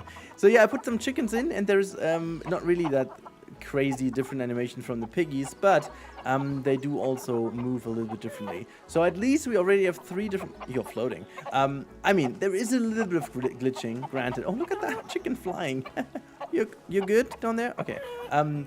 But I think with a bit of work and with a bit of... Also, have I sped it up? No. This kid is just insanely quick. With a bit of work and with a bit of, you know, trying and errors and blah, trial and error, that should all be very good. Okay, but now I have to show you a couple of things. Oh, by the way, this is the new education board. Really not much to say. It's just there. But you are interested to how that looks, right? If we click on the gate over here, by the way, this is the new small guest gate, which is not small, but hey, it's now wooden. Okay, let's say it's small. And then there is a new tab in your habitat. So before there wasn't, but now there is the animal encounter tab. And once you go in, you need to have all these 4 things checkbox. And now what you can do is you can say how many people should be roaming around in your habitat. So yeah, depending on what you set this to, then it depends on how many people. It actually defines how many people can move in a free area in the center or not. So I'm gonna put this to free. By the way, you also need interactive animals, obviously, to make it work. You need no dangerous animals in here. So as soon as I would put a, let's say, wolf or so in here, everything just wouldn't work anymore. You need a hygiene station in there, at least one, you can see over there, and you need a guest gate, obviously. Speaking of the hygiene station, if I go to facilities, you're gonna find this in the facilities, and if you go in here and you can see animal encounters hygiene station 01 or 02. The 01 is a kind of a round one. You can basically put down like a station in general, then people would, I'm not even sure if they would go here if I put them something just in general. But that's something you can do apparently, and then you have it over here. Yeah, so now after we've seen that, and we are pretty amazed by that, we can check a couple of other things real quick. As I said, I most likely showed you all the items already. There's the new bench or like picnic table item. There's like a little, yeah, as you can see, well, some of the little items. Honestly, there are not too many items in here. I'm just going to quickly show you. So I'm going to go to the content pack, Barnyard pack. It's really not that much, as you can tell. So these are all the things we're getting. There's some really cool stuff in here. So for example, these rustic cage crate thingies are good. We have some really cool fence pieces. However, if I do go and add the property of FlexiColor, you can see the amount of pieces is drastically reduced. It's a little bit of a sad thing. Most of the things are not FlexiColor, including these wells or also this one. It's a bit of a downer, not gonna lie. I was expecting this to be a lot more different. Oh my god, look at how much is going on in here with the piggies. Oh, look at that, it's so cute. I can't get enough of it. It's so good. You definitely need to make that all a little bit more spacious, but oh boy, it's so good. So yeah, these were the new pieces, but we also have some new foliage pieces over here, as you can tell. So we have these mice pieces, which they're actually called mice or maize or whatever you want to call that. I assume that is because The corn is obviously the fruit. Is that the fruit actually? What or the vegetable that grows from it? And mice is the plant itself. And then we have some Budelia flowering over here in different variants. But we also, and this is a free piece, and this is the wild hedgerow, and the same goes for wild hedgerow 2 and wild hedgerow 3. This is one of my favorite pieces already because it's looking fantastic. And then we also have, is that the new one, the ginkgo tree? I think it's not. I think I just put it down. Or is it? I completely forgot. We can actually check quickly the nature, and then we go into content pack and say Barnyard Pack. Oh, there you go. It was a new one, actually, the ginkgo tree. It reminded me of something, but there you go. This is a ginkgo tree. It's looking really cool, to be honest. It's one more addition to the temperate type of trees, and I'm very happy that they went for something like that. It felt so fitting that I wasn't even thinking about it's new, but as you can tell, it is new. And then the hedgerow is a new free piece that you're getting. There's really not that much more to say, guys. This is Bob's Pet Farm, and if you want to see everything a little bit more in action, you better tune into my Twitch live stream tonight, where I'm showcasing everything. We can look at some more animations. I will most likely try a specific build that is made possible by this very mechanic over here. So yeah, you better tune in for that one. We may actually spend some time in Bob's Pet Farm, and then I will do some more in Bob's Pet Farm the next coming days. I think there's potential in here, because obviously I just threw a couple of animals in here. We can still enlarge this farm a little more, give it a more bigger farmhouse maybe in the back or so. I don't know. Let's see what we can do. Maybe we come to a couple of cool ideas in the stream, so you better be there. And yeah, from now on, that's that. I really hope you guys are as excited for the DLC now as I am, and knowing that this isn't going to be the last one. Oh, by the way, before we even had the piece, I made my scarecrow myself. This is kind of a cool little trivia. But yeah, so if you guys want to follow me tonight on the live stream, do so. If you want to support me on this channel to keep growing like the mice does, you better check the subscribe button to your bottom right now, or wherever on which device you are. Just hit the subscribe button. That helps me out a lot.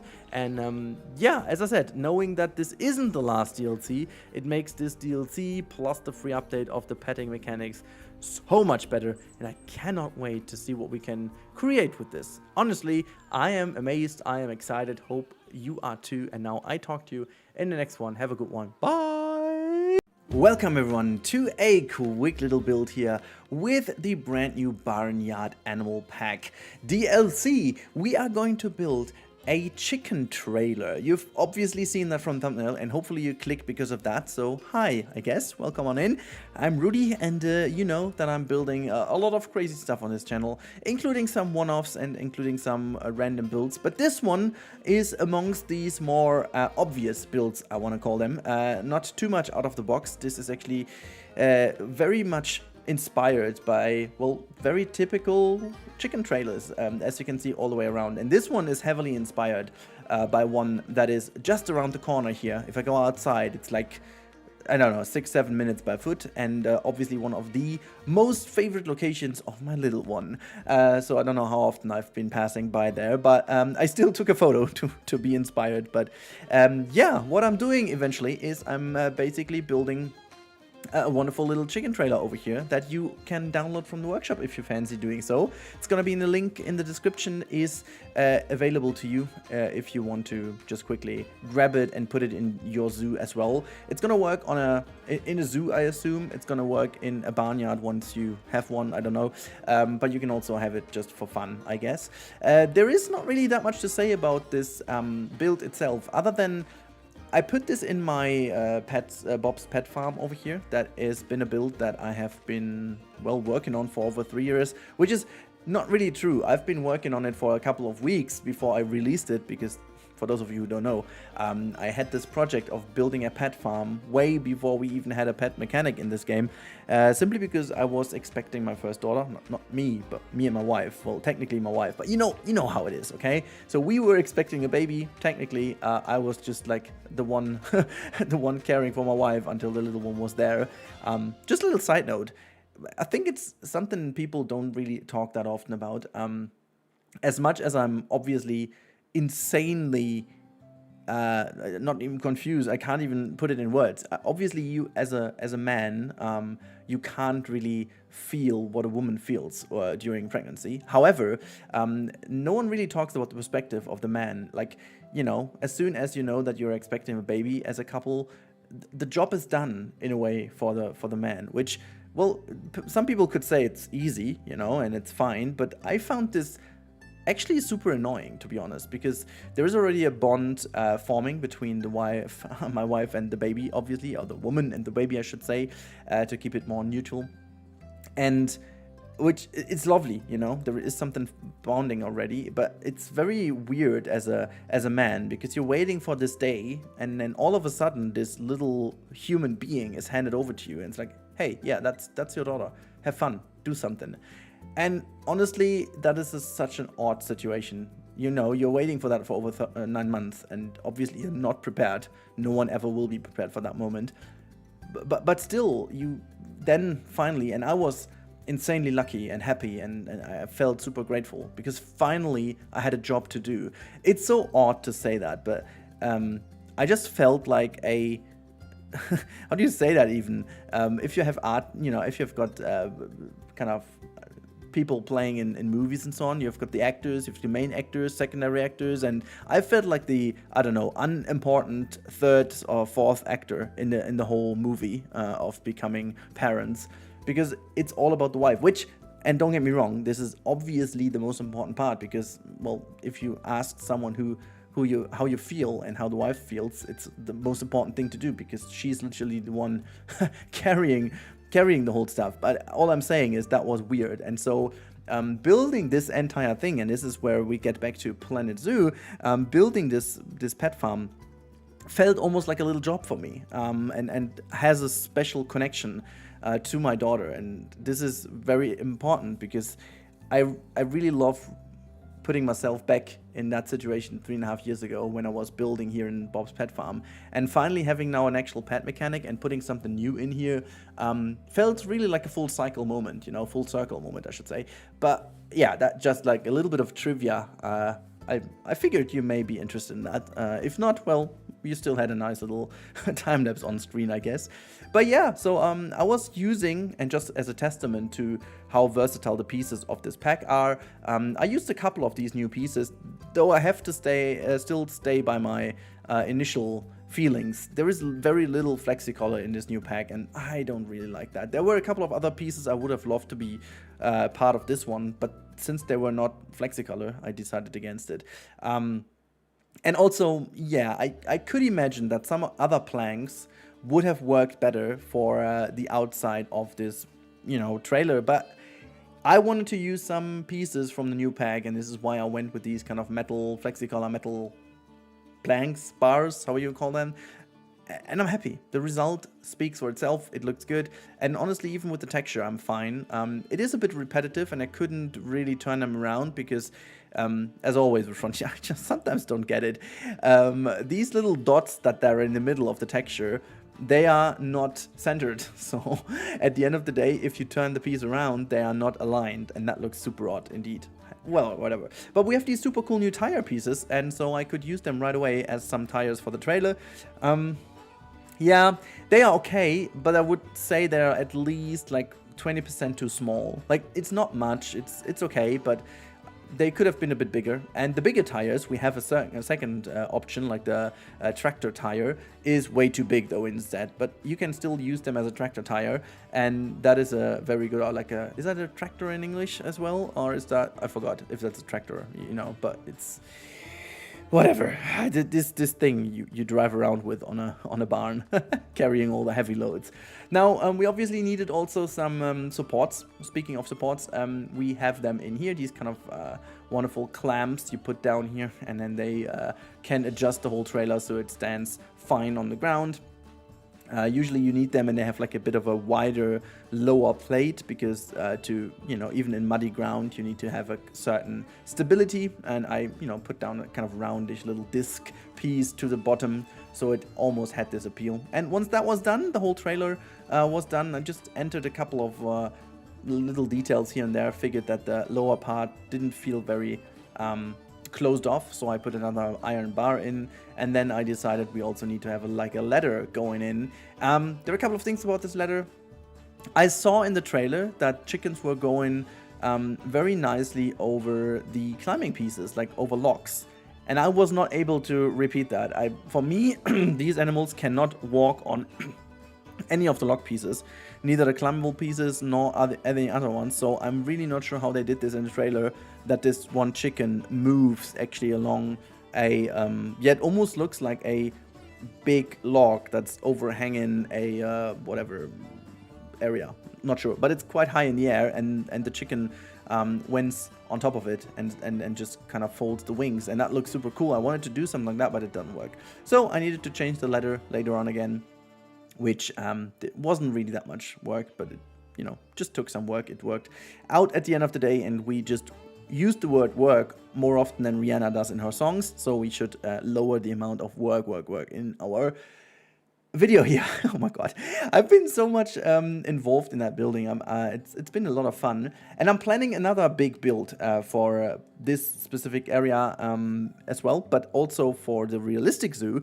even though I wanted to have a little break in that one. But something with this new update, the free update, made me do it, but it takes a bit more time. For those of you who've been in my live stream on Monday, you may have a feeling what that could be, but this new mechanic that the game offers with the padding mechanic also comes with a twist, and this is that people can now roam freely in an area. To be more precise, they can roam around in your habitat once you allow them to, and they have a new kind of way to interact with the scenario pieces, or the scenery pieces in scenario pieces, what the heck, scenery pieces within the habitat, and that is opening a lot of new possibilities. So I'm very curious to see if my plan actually works out at the end of the day, but my first tests are very promising. So make sure to subscribe to the channel if you haven't already, to be notified whenever the new video is there. As you all know, YouTube is kind of a you know, when it comes to these things, so it's better to be subscribed, because then it's very certain that you get notified, or at least you have my video on the front page. So that's that. We have a little time lapse here of a keeper caring for all the chickens. They are roaming around. Very cozy build, if you ask me. I really do enjoy this. I really enjoyed making it, and I honestly enjoy looking at it. And this is why there is a wonderful little flyover here with some sounds. Get a bit of barn feelings here, you know. 1st of May today. We have a wonderful weather outside. We've already been out with the bikes, and I hope you guys have an equally cozy day today. Now, I wish you guys all the best for today's day, and make sure to check any of the other videos I've out to give you some inspiration or get an overview of the Barnyard DLC if you're not sure whether to get it or not. And if you want to get it, check my link in the description of Instant Gaming, because that's definitely where you get the cheapest variant of it. It's now available on there, so grab it if you don't have it already. And I talk to you in the next one. Have a wonderful 1st of May, and I'm talking to you in the next video. Have a good time, and goodbye.